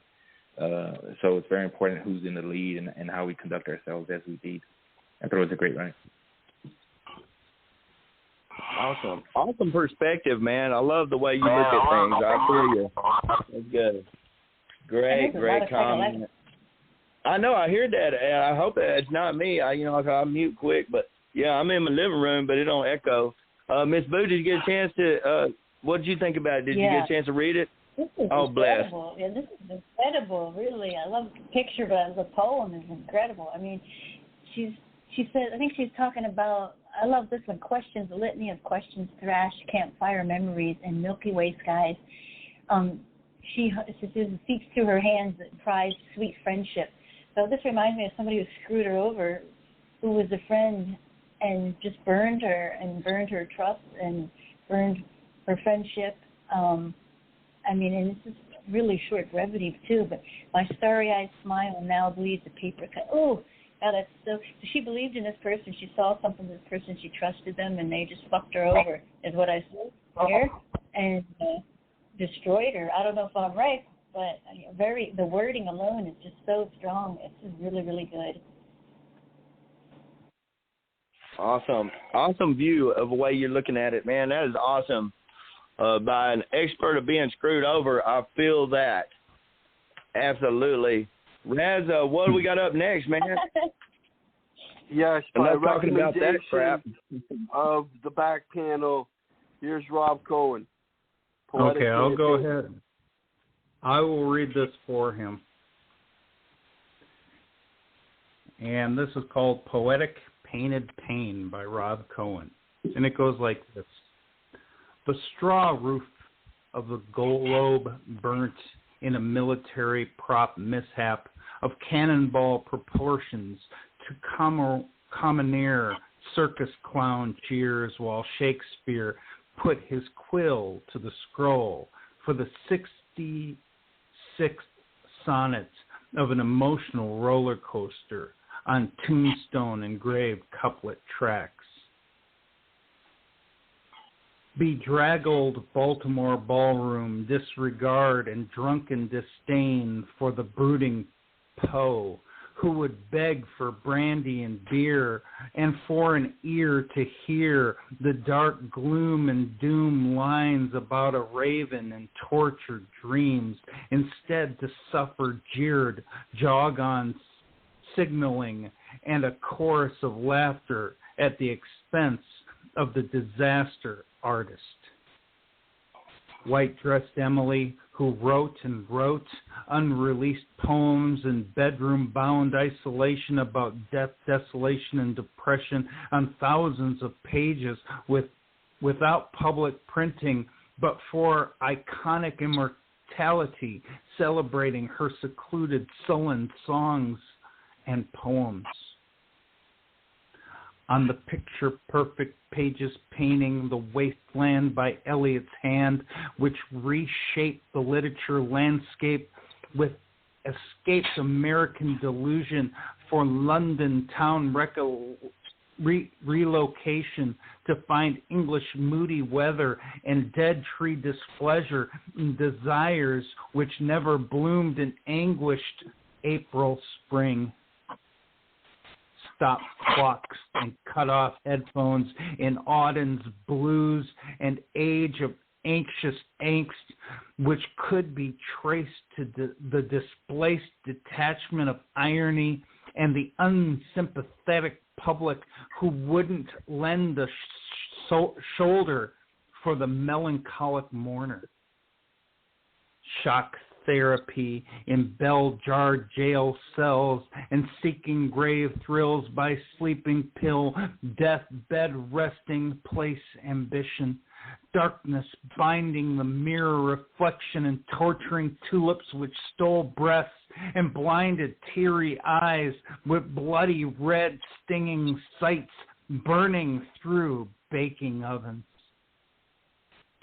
Armed with pens and a Midas touch to the torment, and Michelangelo sculpted lips which sing songs by Archangel Michael of princely purity, the poets paint their pain in pictures pleasurable to people who pry with wide Schadenfreude-shaped eyes deep into the torment told in these terrific tortured tales.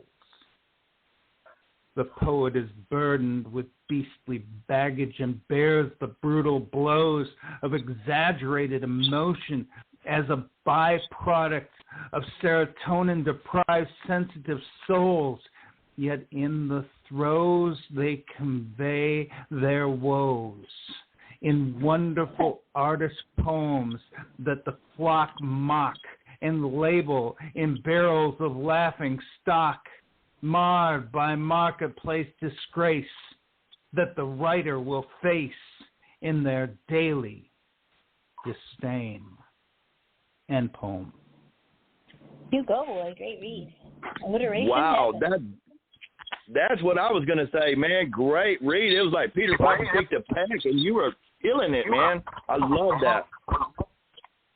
Awesome write, man. And a lot of shout-outs to, like, the older poets. Like I heard a little about Poe and Shakespeare and Emily, and I like it. It's like a narrative to a lot of the older stuff and everything, and like it made me feel like I was sitting in a dungeon back in the day. They were telling me all this stuff. I loved it, and I love that you read it, and I didn't. No, I'm just kidding, but it was great read. I know it was tough, man. You did it, man, and it must have been even tougher to write something that great. So I thought it was blessing. It was awesome all the way. Razz, what did you think about it, bud? Yeah, there's plenty of perspective here on poetry over the years. It was once considered extremely serious, and then you have that end stanza where he brings up what there are of the writers of it today, how they're considered no more but psychopaths or drug addicts or those who seem to want to burden their own suffering upon the reader.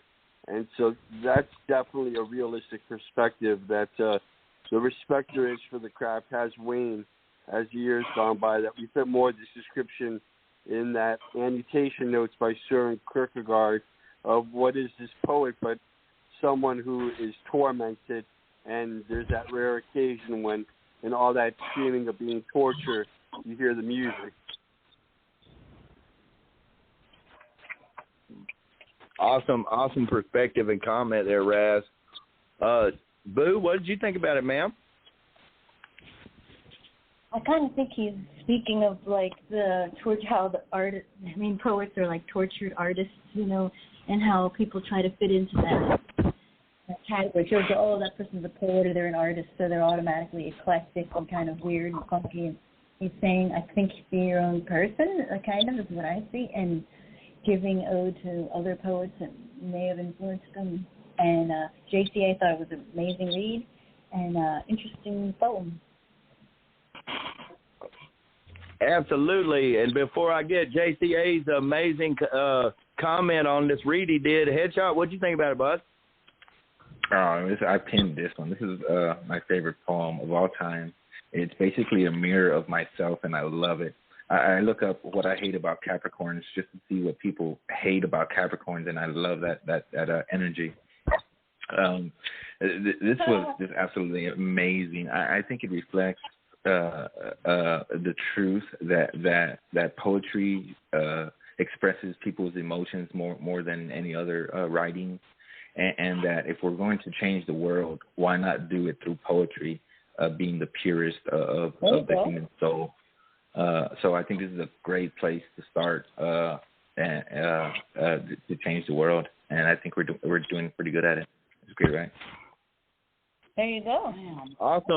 Awesome comment, man. Right on. I notice in about every movie they say something about a poem or poetry or something. It's a big thing, and it always has been because it's just great. I love that. JCA, what did you think about it, buddy? Well, I think that going from poet to poet over the years and bringing out their demons and their specters that drove them in their pain and their torture, I think was clever. From Shakespeare to Edgar Allan Poe to Emily Dickinson to T.S. Eliot to W.H. Auden. And then I noticed he never mentioned the name in that next stanza, but I'm pretty much sure he is referencing Sylvia Plath when she committed suicide with the baking oven. And I think that the way he brought that forth in shows that each of us has a momentary or a common relationship with pain and suffering and having difficulties within our lives. And that's just how we are recognized as poets. And I think that is the way that it's brought out. Yeah, Sylvia Plath, The Bellstar, is one of her books. I got it then. Yeah. Wow, so she killed herself in the oven? How did she shut the door? No. She turned the gas on in the oven and shut the door and locked herself in. Oh, okay, wow. Carbon monoxide. And she was only like 30 years or something like that, right? That's 50 years. Yes, she was really young. Plays in the movies. Wow. Hey, I work at a mental hospital. They say suicide is a long-term solution for a short-time problem. For real. Yep. But anyway, great perspectives on that for sure. Razz, what we got up next, man? I guess I'll do my piece before we run out of time. This is McDonaldism, the retribution. McDonaldism, the retribution. McDonaldism is a substitute replacement of the valued corporation MasterCard score. Matthew Coleman faced the ageless demon in the Hirsch darkness, how grown green children tend to sometimes believe in human monsters, and ourselves the ones who suffer hay fever, non-deductible sickness when the baffling cancer patient is lingering to understand the hereafter. 50 seconds sooner would alter the course of more than one lifetime. The overpopulation boom descends the worry to the soda dispenser mitigated hum. Swallowing the cleanser fluid alleviate the eternal drifting of the lifelong struggle. The herd preference and the indigenous tribe mentality condemn the gaze and soak up the great happiness of the sun's harmful ultraviolet rays. Can't call me up to voice common indecency, complain, call rain. Soak up the sun waves until becoming skeletal human remains. can't chilling vibe the hatred of the fellow outstanding community bench warrants, argue with the hand sanitizer, or demonstrate proper tolerance. Since the president dated the porn star Stormy Daniels, the resulting consequences, Python shut inside the holographic display model brain. Space opera episode, the white noise is amplified through a general aerial protocol, while a fear to natural reproduction inhibits the theorized subject as duplicate photography to mass media, an inhospitable planet rearing an illegal abusive mother. Ethical laws decline to cognitive bias flatliners, mechanical receptor live feedback, despite projection images to automatic writing and postponed thinking. McDonaldism contradicts with applied science, ulterior philosophy, humanism. A Johnny-be-good cowboy steers the hindsight cattle to the welcome party slaughterhouse. Max forwarded the sighting to the household decor, profane and blatant. Home Depot reported to the Better Business Management Bureau, denied racial profiling. The Viagra pill was hotter than the microwave processor, attaching body heat to drilled motor sears in the city's internal engineering, blur and smearing the condensed heat to the geodynamic flash frags. George Ritzer-based sociology with the franchise good and the trash dumping at the Great Pacific Garbage Patch, attempting to crackerjack the saltine. Eliminate the plastic bags in 15 states, hold tighter to the cargo tray. With the refinery plant Northwoods bound kept in the freeze locker meld, black ice worm, carbon dehydrate. T-Mobile State Fair Park sport practice has the hormonal development iodine bandage lacerated. Social security numbers tip to search in the local database. The safety of the customer cell phone tracker is an immutable detractor. Shadow people invaded the divisional premise to abduct the information vials. Clutch the Holy Bible tightly. Not a single phrase is hi-fi significant. High public personage. Don't affect the masses. Better sense that intense octave consumption. The serious fad, staring widened jaws have been here till 1988. Retribution hearing. Life refuses to be condemned by a false reward system. End poem. Man, great. I always know every time that you do one, it's going to be full of knowledge, like you know stuff. And I know when you were talking about that wood, it meant it's something way over my head and to do with the pain, like because the cattle's walking to it. Dude, it was awesome, man. You are a knowledgeable, awesome dude, man. And in the way you put it in there and the way that you read it, it's coming at you. And it's, I bet if you went and fact-checked all the things you said, I bet it's all, proven because that's just the way I feel about the kind of guy you are, man. And I loved it. When you first said the McDonald's thing, I thought about like a McDouble and how much I like McDonald's. And I thought, oh, man, he's been telling me something. And now I ain't going to be able to get my dollar menu no more or something. But it wasn't that at all. I loved it. It was great, Razz. Good read, good knowledge. You kick butt, as usual. Yeah, that's a sociological term, as you see in the author's note by George Ritzer. He thought it up in 1993 that we're in a state of modern consumption, which could be considered McDonaldism. Oh, cool. Awesome. Yeah, I like the movie, too. Hey, Stole the McDonald's from them brothers. Y'all don't know if y'all seen it, but it was good. I watch it. It makes me hungry every time I watch it. Cool deal. JCA, what did you think about that awesome poem, man? Is that Coming to America? But McDonald's? McDowell. Yeah. But no, I was in a conversation at work with a guy earlier this week. As a matter of fact, we were discussing the old case where the lady spilled coffee on her lap, and it really, when you take a look at all of the facts that were involved, it really was not her fault. It's just McDonald's used all of their lawyers and their resources to smear her and to try to make her look as bad as possible, like she was a crazy woman driving down the street with a cup of coffee. No, she was parked at the time, and her kids were with her in the car. And what was it? The McDonald's used to the lid. used to have their coffee at a temperature of 198 degrees, which I think is just a little bit too hot there, folks.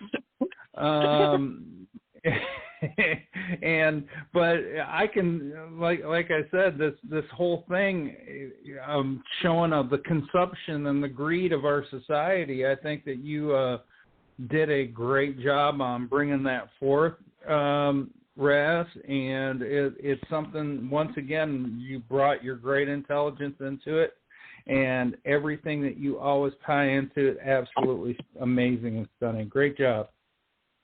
Yeah, it made me wonder when I saw this theory just the other week from George Richard McDonaldism, although he wrote it back in 93. Every time you hear someone compare someone else to McDonald's, where else does it come from, really? True. Absolutely. And they need to sell burgers in the morning time. I can get breakfast all day, but I can't get supper all day. And I hate it. The word in for that. Down in Russ, Texas, our new McDonald's, we need that. Sometimes I don't want a damn biscuit. I want a hamburger at 8 o'clock in the morning. That took a long time to get that breakfast, and then I stopped going to McDonald's as soon as they made breakfast all day. Yeah, I know it. I can't eat breakfast all day. I feel weird. I feel like I'm doing something wrong. Take a shower, you'll feel better. You feel like a big kid. Hey, one time I was flying to Alaska and I had to stop in Seattle, and I went to this Wendy's at the airport because I was starving to damn death, and I didn't know if it was what time it was. I knew it was in the middle of the night, and I had drank a few on the plane. So anyway, I got in there and I said, "Ma'am, what time is it?" I said, "I know you can eat breakfast for supper, but I don't think you can eat supper for breakfast. It might make me sick." That's what I told her. She said it was like 4 a.m. So anyway, I got breakfast. But great comment. For sure. JCA, what did you think about it, man? That was me. Oh, yeah, that's what I meant. I meant Boo. I was seeing Boo was listening. I thought I'd get her good. Y'all both got 3 letters in your name. Miss Boo, what did you think about it? Since JCA like commented JCA, already. Doesn't it? Boo sounds like JCA. It does. It does when I say it. I'll say it after the show and practice more.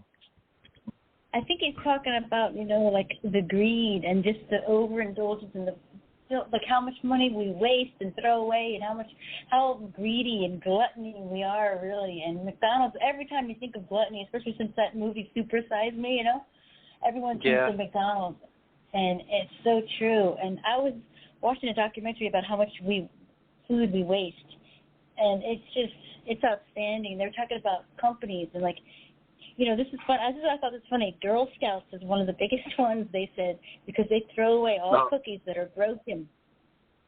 And I was just like, whoa, I know a lot of people that eat those broken cookies, Yeah, even a broken cookie tastes good. Yeah. They want Samoas. They don't break. Yeah. The Samoas, you got to pull them. They're gummy. And they were talking about dumpster diving. How these people the meat's like a day old, not even, it's still fresh. They have these big ass dinners, and they all sit down. They're like shrimp, steak, lobster, like all the stuff that we throw out. It's a shame. It's sad. And I think it's a cool poem, Razz. Thanks, Boo. Great comment. Mama used to say to eat around that mold. Don't eat the mold. 59 cents off. Go. Awesome. Rack, what did you think about it, bud? Yeah, it makes me want to run out and vote for Mayor McCheese. I really appreciate the way you bring your thoughts together, Razz. Getting from A to B when you want to make a point. You start off with a thought, and then you lead us through how you get to your conclusion. Kind of when you're doing a math problem and they make you show your work. If you peel apart the layers of the stuff that you give us, which is always full of pop culture and references to things that, invariably someone ends up looking up, I'm sure, because only your head seems to contain this specific knowledge, and you put it together in a very unique and memorable way, and you do a fantastic job doing it. You're really making an impact with the stuff that you give us.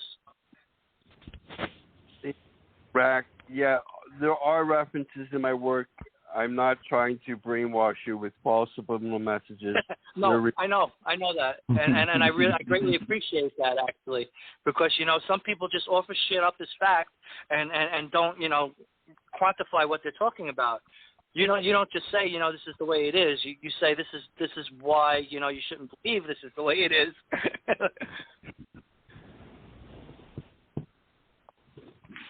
Awesome comment. Headshot, what'd you think about it, bud? Oh man, this was awesome. This is like the front page news. Like when the newspaper comes out in the morning, you want to know what happened and keep you up to date and just stay on track. My favorite part was Johnny B. Good Cowboy steers the hindsight cattle to the welcome party slaughterhouse. That's like the devil rising himself, because I know God's been ruling the earth. Oh, well, I guess it's the devil's turn. We're gonna find out what happens. I'm interested. This is a great ride. Awesome comment. Hey, when y'all said Super Size Me, a movie popped in my head called Super High Me. If y'all haven't seen that, you ought to see that one. It's pretty cool. He does the same thing that Homeboy does with the McDonald's, but he does it with cannabis. He doesn't die at the end, though, but it's a pretty cool show. He doesn't overdose on Flaming Hot Cheetos? No, he doesn't. They do his blood pressure just like the other one. Just like it said, it's a comedian guy that did it, but they did it just the same format, but just use that instead of McDonald's.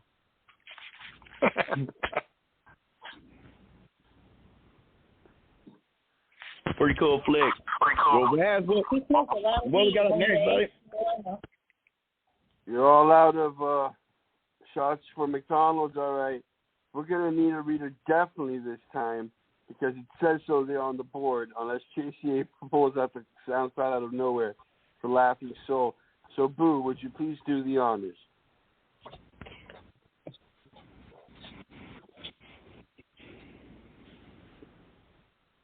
The button, Boo.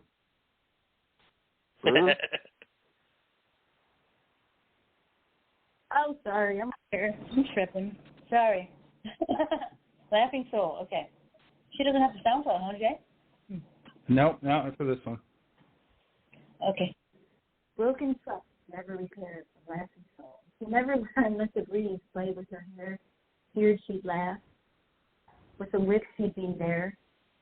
Dad's girl had to behave. And poem. Top child of the man poetry poem.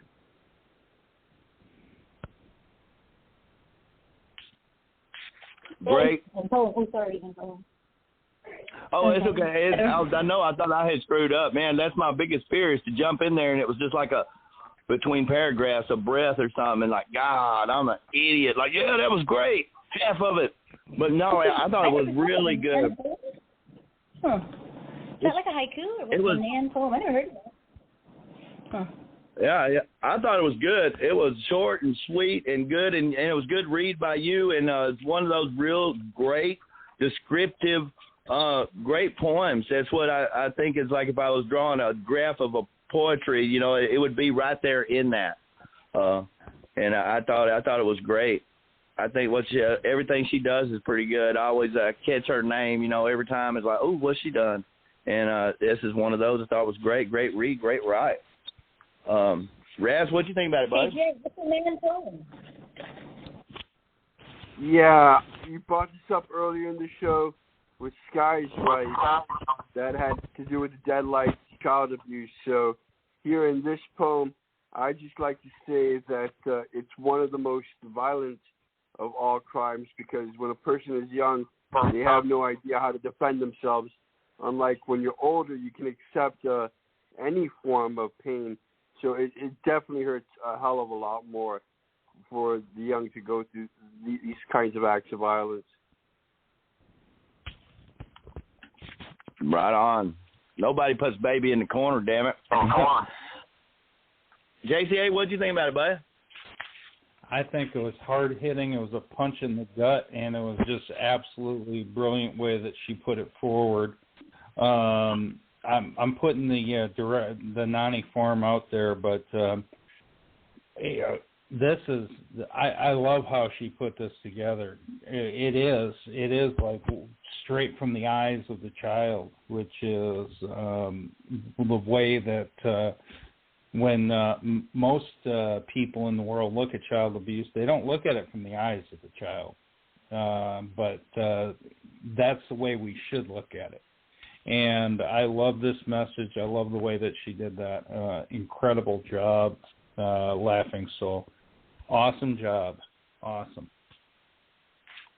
Great comment for a great poem. Headshot, what did you think about it, bud?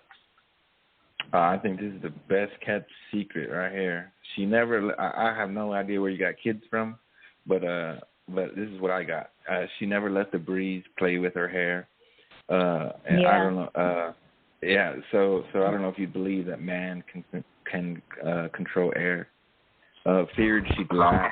If she was scared, she'd like it and smile and react or reply or something. And the breeze would notice. And with a whip, he'd be there. So basically, he has a whip. Dad's girl had to behave. So she didn't want to react. She didn't want to let the breeze know that she feels the breeze. So she had to not act like most women do when they feel the breeze. So because she had to be good, because it is cheating. It's cheating by my eyes. I don't know if anybody else knows anything about it, but it's cheating. So some women don't want to cheat because they know what it is, and so they behave. However, it doesn't mean they didn't have a reason to react. I thought it was a great write. Awesome comment and perspective for sure. Get your ass back down there. Love it. Rack, what did you think about it, buddy? Yeah, it's a very emotional situation she's describing. I think, it sounds like just playing in the movies, just being herself and enjoying life was considered, taboo. So she had to behave. So she couldn't express herself, and she got punished for doing that. And that's the pain that she's talking about. There's, what you're taught doesn't necessarily come with the understanding of why. She just knows she's not supposed to do it, so she knew she had to suppress the reaction, like Headshot mentioned. She couldn't react to the breeze. She couldn't show her enjoyment. She had to behave. But, some people, it's kind of like denying self. So, there's pain in that. There's pain not just in the physicality of being whipped, but, and the consequences, that comes with consequences, and then, there's emotions wrapped around that too. So it's the pain of even trying not to suppress who you are and stifle, your world and your enjoyment of life. It's very complex. And I think because she mentions daddy is where they get kids from, because when you think, of a father, you think of a child. So child is synonymous almost with kid, even though, a kid could be, 50 years old because the parents are ancient. But, I don't picture an 80-year-old whipping his daughter, even though that probably does happen over there with frequency. They have to conform. But, again, as an outsider, it's hard to read. It's very clear, Yeah. Very, very like 100 years ago. Mm-hmm. I bet if you're 80 years old, you got to sneak up on that whooping. You can't just let them know you're finna whoop. You ain't gonna make it. No. Absolutely not. Out of respect for the parent, they would tell the kid, "You go get me a switch," and the child will go. The adult child would go and get that branch and sit there and submit to it out of respect. Oh wow. That's the culture. Yeah. That's the culture. Wow. Yeah, that's true. Well, before we were hitting kids, we were hitting the women. Yeah, that's true. Oh, yeah. They made it illegal, so then we just hit the kids, which we just recently stopped doing because my principal hit me. So it's just recently stopping, and it's a long trail. Yeah. Absolutely. I went Catholic school. I got my ass whooped on a regular basis. But, Miss Boo, what did you think about it? You had the amazing read of it. What did you get out of it? Yeah, it's funny how a poem this short can get so much debate going and so much conversation. I think denying her just the simple things of just the laughter and just the wind going through her hair, something so simple that, happens every day. She has to hide, she has to stifle because she's afraid that he'll see. That says a lot right there. And congratulations on the gold on this one, well deserved and so meaningful, so powerful for 4 lines. Good job, G Money. Right on. Awesome comment and awesome talk here about this. Love different perspectives. Diversity is awesome. I'm glad we're all different because I said if we was all alike, there'd be too many assholes. Razz, what we got next, buddy? Yes, that infamous romantic Frank or poetic Picasso. And I have audio for him. So here we go.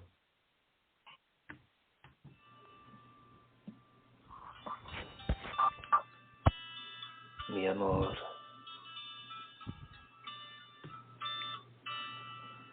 Tell me something, I am asking. Are you truly happy in this world?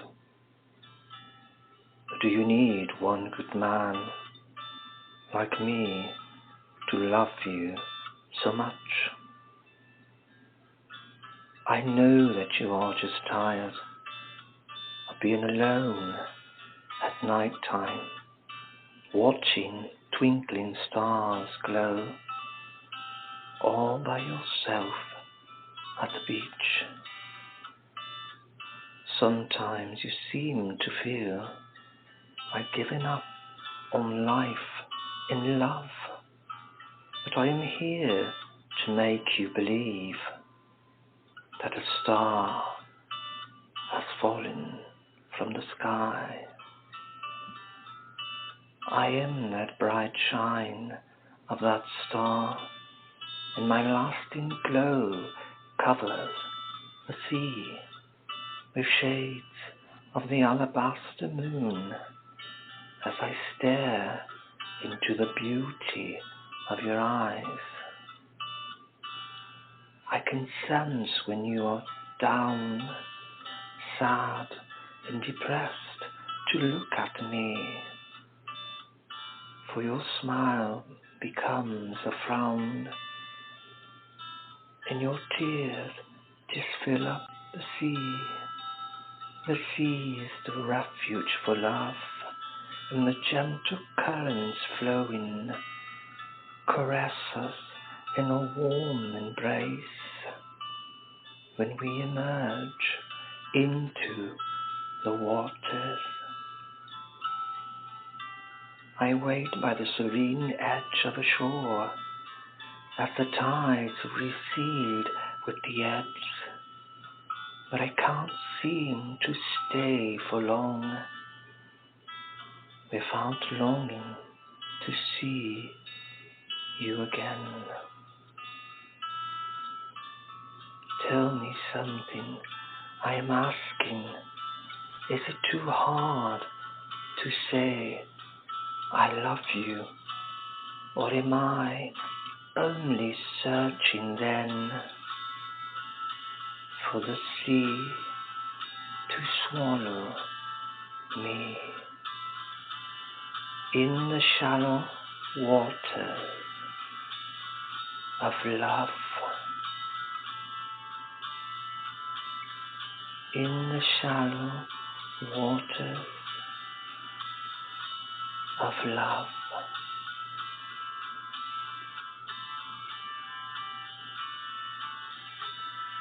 Oh, mi amor, mi amor, mi amor. In the poem. Wow, that was pretty cool, man. It was suave, kind of sad and suave, you know.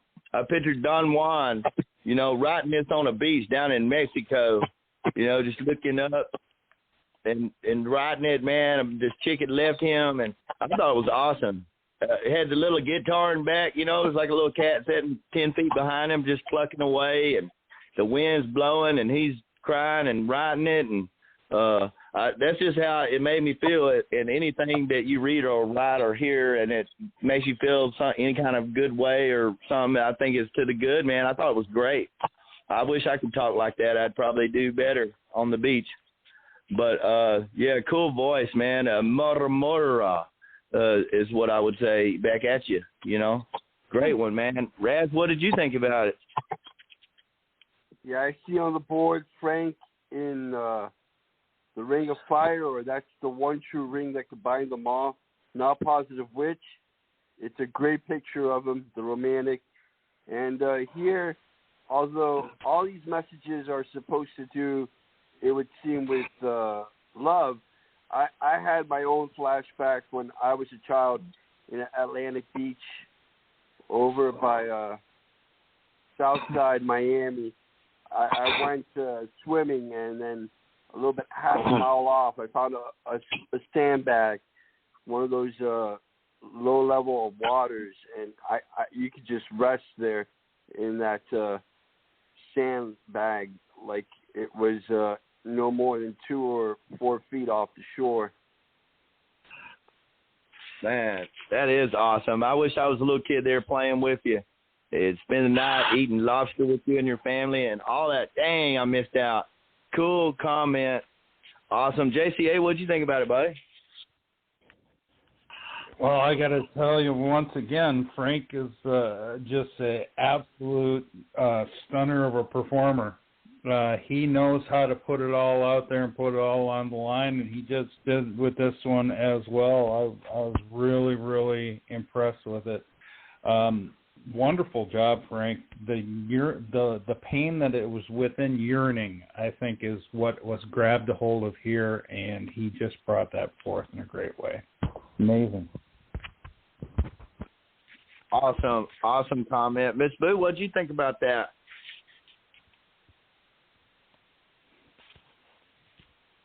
The button, Boo, the button. Oh, sorry. Okay, sorry, I was on mute. Well, he says in the beginning, tell me something. Are you truly happy? Are you looking for a good man like me to love you so much? Well, I think a lot of women are probably looking for that, and there's not many out there. So pickings are slim. None of the fellows here, of course.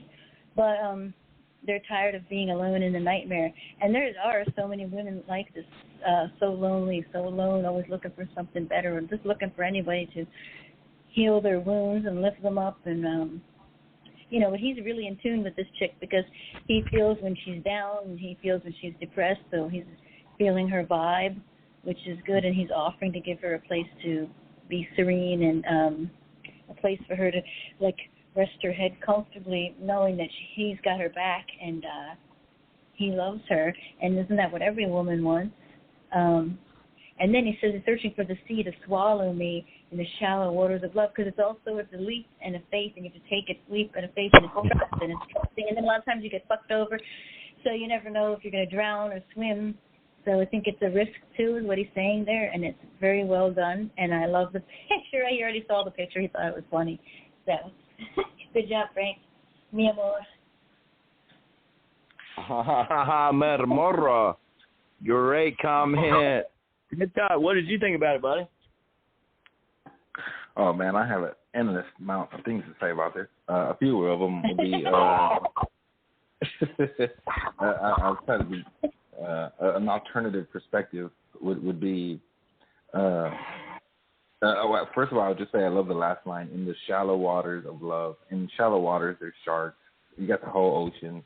The shallow's like right there, and there's sharks. But I think women, there's different kinds of women, and some men can reflect them differently and treat them differently, and they act differently. We don't all act the same, and it depends on the women, but some people will imitate the female. They'll be more like them because because opposites don't attract. More likely to start a fight. So the dude so people like the chick. Yeah, like I'm just saying, women love a lot of things. Some women don't like men to act like a woman. Some women want a man to act like a man so that she can be a lady or a woman. And so I think that sometimes when the wrong connections are misplaced, a guy might act more feminine when the woman is actually expecting more of a male perspective. And we're all intertwined. You have people who are 99 female and 1% man, and vice all throughout that 100% man, 100% woman. And we've somehow got changed all in there and mixed up. So we have everybody's perspective here, and it can be hard, to, especially with the times as well. But I thought it was a great ride. Great comment. Make them feel safe and protect them, not a little bitch. Just let me say that. Sometimes I let my old lady tie me up, and sometimes I tie her up. I don't know if that means who's the boy and who's the girl.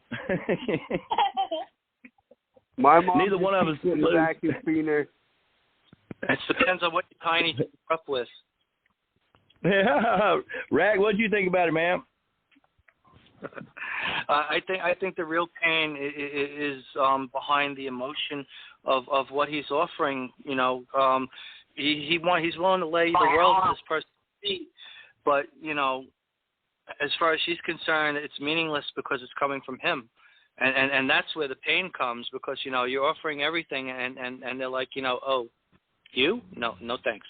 But you know, like if Brad Pitt would offer the same thing, she'd be all over it. You know, it's a very personal. You know, they say don't take it personally. It's not you, it's me, and all those other things that they repeat. But you know, the bottom line is, you know, people sometimes, you know, a guy listens to what a woman says that she wants, and then offers her exactly that, and then she looks at you, and because it's coming from you, she's like, no thanks, I'll pass. You know, and you know, you see it happen all the time. You know, you offer your heart, and it's meaningless. And you know that's kind of how it should be. You know, you're being honest. You be honest with each other. If that's the case, and you're being honest, and you want the person to be happy, and you're not what'll make them happy. You know, but you know, you can't help but feel the pain that's behind that as well. So you know, that's kind of what I'm talking about. Well, we torture ourselves with that. What do they have that I don't have? You know? I think the government. You feel it should have value. You know, it's like what I'm offering should have value, but to that person, to you, it doesn't. You know? Yeah. Some people act like that hurts. You know? Yeah. Yeah, ain't that the government should pay for people to come over here in the area and help us. Story of my life. That would be great. And you can compare it to America needs all the beautiful people around the world to come to us, and the government should help us pay us so we can live happy lives, and America can become more beautiful. There you go. Amen. All right. You got, I think we got one poem left. No, there's not one more poem. There's an extra special presentation here for 9/11, just like you wanted, JCA. I want you. Hold on, we'll do that. We'll do that after. On Captain Park, are you there? Hold on. Yeah, I can do that one. What I want to do first of all is mention that tomorrow is Open Poetry with Boo and Jay at 9:00 Eastern. Don't miss that. And let's go ahead. This is a little special something that I have for 9/11. This is based on a true story called Captain Park, Are You There? And it goes like this. Early morning, East Coast in the States. The first patients arrive at dermatology, just like any other Army hospital. It was hurry up and wait. Fill out these forms, then we will call you. Has anyone heard from Captain Park? Teenage acne, elderly eczema, normal cases, with the morning talk on TV, background noise to most, little brother banter, mother reads Dr. Seuss. Has anyone heard from Captain Park? I am green. She looks up at the commotion. TV volume raised, confusion, shock, little brother tugging at mother. Eggs and ham. It says eggs and ham. Has anyone heard from Captain Park?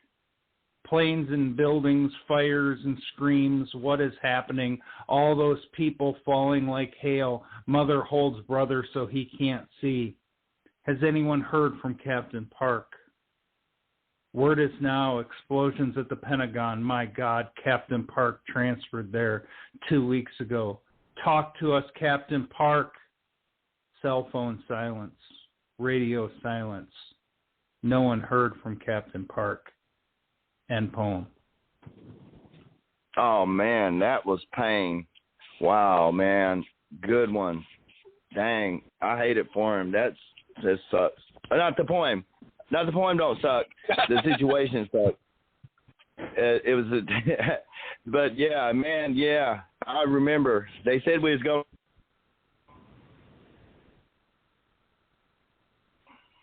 Woke me up and told me something's happening. But yeah, man, good storytelling in that, you know? Like it took me back to that day and kind of like how it went in that story's life, and I loved it. Well, I didn't love I loved the poem, but not the situation. Great one, man. Bless you, JCA, and for your service and all that. And you too, Headshot. Bless all y'all. Razz, what'd you think about it, man? Definitely has me remembering 9/11. There's that clue. What George Bush was doing that morning was reading to kindergartners out of a children's book. So you have the eggs and hams and Dr. Seuss, and it's like how everyone felt if you were going to hear a word again from Americans that survived that World Trade Center bombing that very day with the cell phone silence. It's a great commemorative piece on the whole event of 9/11. Great comment, man. Miss Boo, what did you think about it? Is that somebody you know, Jay? Or yeah, it was based on a doctor who he transferred over to the Pentagon just a few weeks before the plane went into the Pentagon. Yeah, that's a moving story, and you know, give props to everybody who died, who fought, who made it what it was, and something we'll never forget. Really good, Jay. Nice read too. Nice read. Thank you. Awesome comment. Rack, what did you think about it, bud? Oh man, that has the real feel of where you went. Just being in the middle of real life, and your mind immediately going to a friend that you haven't heard from. It's jarring. It's like you say, and it's really one of the helplessness that's wrapped around that kind of pain is very deep. It was a very emotional piece, Jay. Beautifully done. Thank you. Awesome comment. Headshot, what did you think about it, bud? Oh, yeah. I would say when we say towers, that includes the Pentagon and so on. When we say Benghazi, that includes government corruption and despair. I think America is at a time of peace. We've known war for far too long, and who knows after the next one if it will ever end. So right now is the time we need to acknowledge the best that we have and put them in position to lead, so that next time everybody else dies and goes away, the foundation in America is strong. I think it was a great write. Awesome comment. Absolutely. The British lady said 90 seconds. Okay, why don't you go ahead and say your thanks, Razz? Absolutely. I'm at Gary. Gary? Yes, sir. Hey, that's the first person I want to thank is Razz and Miss Boo and you, JCA, and Headshot and Rack and Wayne for coming in and rhyming names with the deal, and just everybody. And then every month when we do this, man, I appreciate everybody, and it's always going to be fun when we do it, no matter what, and good discussion. And I just like the fancy way of looking at everything, and I appreciate y'all for letting me in. Awesome. Oh, you're so cute. You're welcome. Yes, y'all be safe out there, man, because we got to come back and do it next month. We got 5 people, and we need all 5 of y'all. Hey, you might have my this thanks month. You as never well. know. Thank you all for joining Thank you the show. for everybody listening out around the world. Possible. We really appreciate it. Leave your money in the tip jar. Thank you, everybody. Thanks, Gary and Razz. Awesome job, JCA, for helping everybody who wrote. Thank you. Hey, we're gonna we got a little time afterwards here. We did miss one poem, so let's go ahead and get that read. We got the Diabolical Beards poem, and we'll read that in overtime. Raz, if you want to go ahead and grab that and read it for us. Yeah, it's right there on the board. Beard. Scattered Pictures by Diabolical Beards. Scattered pictures. From the chaos I look upon, bleeding within the mental, the lapses of life's marathon, runaway eyes so run into traffic. Every day feels like bumper cars, left in remnants like debris of Babylon. Do you feel that you're so strong against the horde of negative intentions? For they'll want nothing but vengeance, to stack up the constant victims, for strength I desire without question. And I wonder how far I need to avoid from reaching heights to rock bottom, the invitation in the void. There gotta be more to this beating light of a Polaroid. I've been acting cold, similar to Poland winters, blitzkrieg of emotions storm through without hesitation. You can see faded relationships and scattered pictures. Don't allow those memories be unwelcome visitors to dinner. And poem. Oh, wow. I'm glad we didn't forget. We was able to, and man, that was amazing, I thought. Great read, Raz. JCA, what do you think, buddy? Oh, this is just a perfect picture of what pain does and what pain does to people and to each other. I'm looking at that. Do you feel that you're so strong against the horde of negative intentions, for they'll want nothing but vengeance? A lot of the time, that's what is in our hearts when something wrongs us, when something gets up and tries to cause problems in our lives, tries to cause problems in our mind. We'll want the vengeance, and as we go along with vengeance after vengeance after vengeance, where does it stop? For the strength I desire, it says to stack up the constant victims. And that's what happens in those type of circumstances. I think this whole poem, I've heard it several times, and I pull something new out of it every single time, and I think it's just an amazing, amazing poem in the way he brings it forth. Awesome comment. Miss Boo, what'd you think?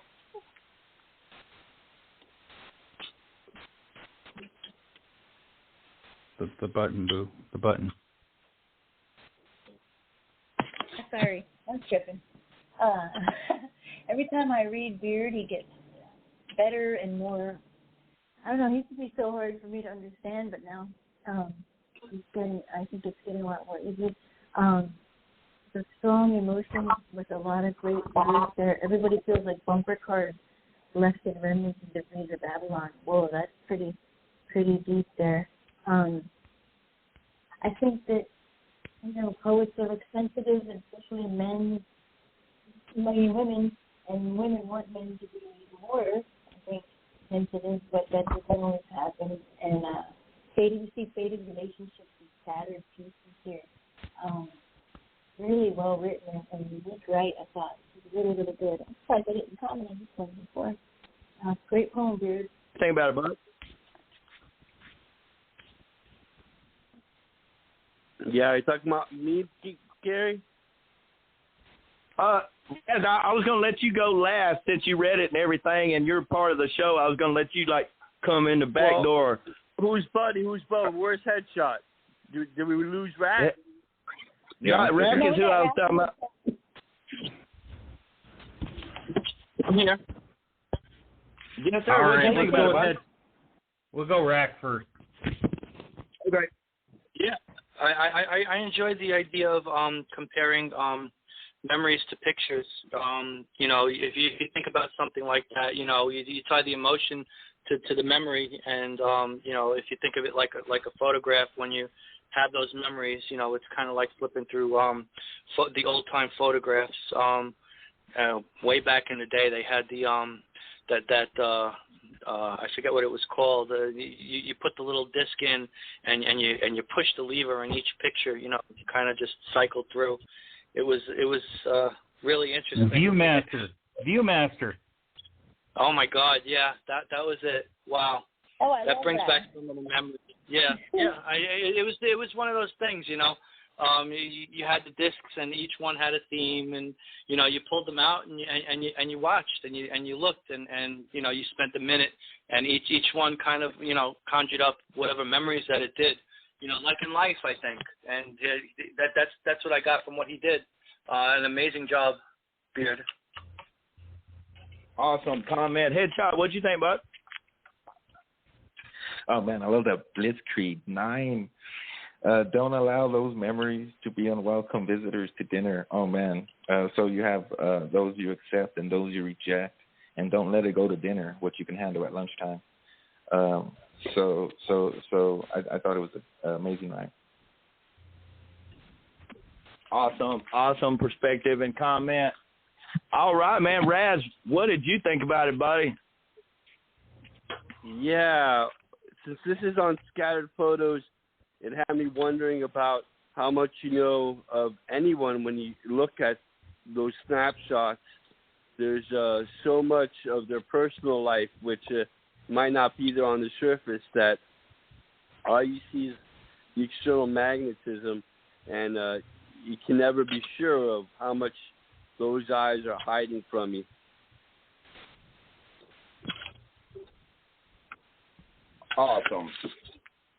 Awesome comment.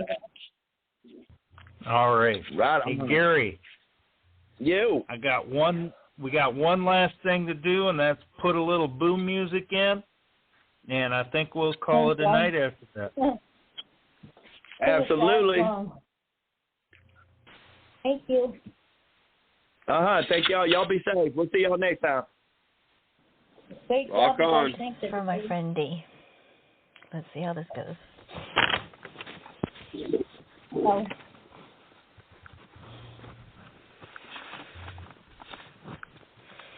That was live. I'm embarrassed now.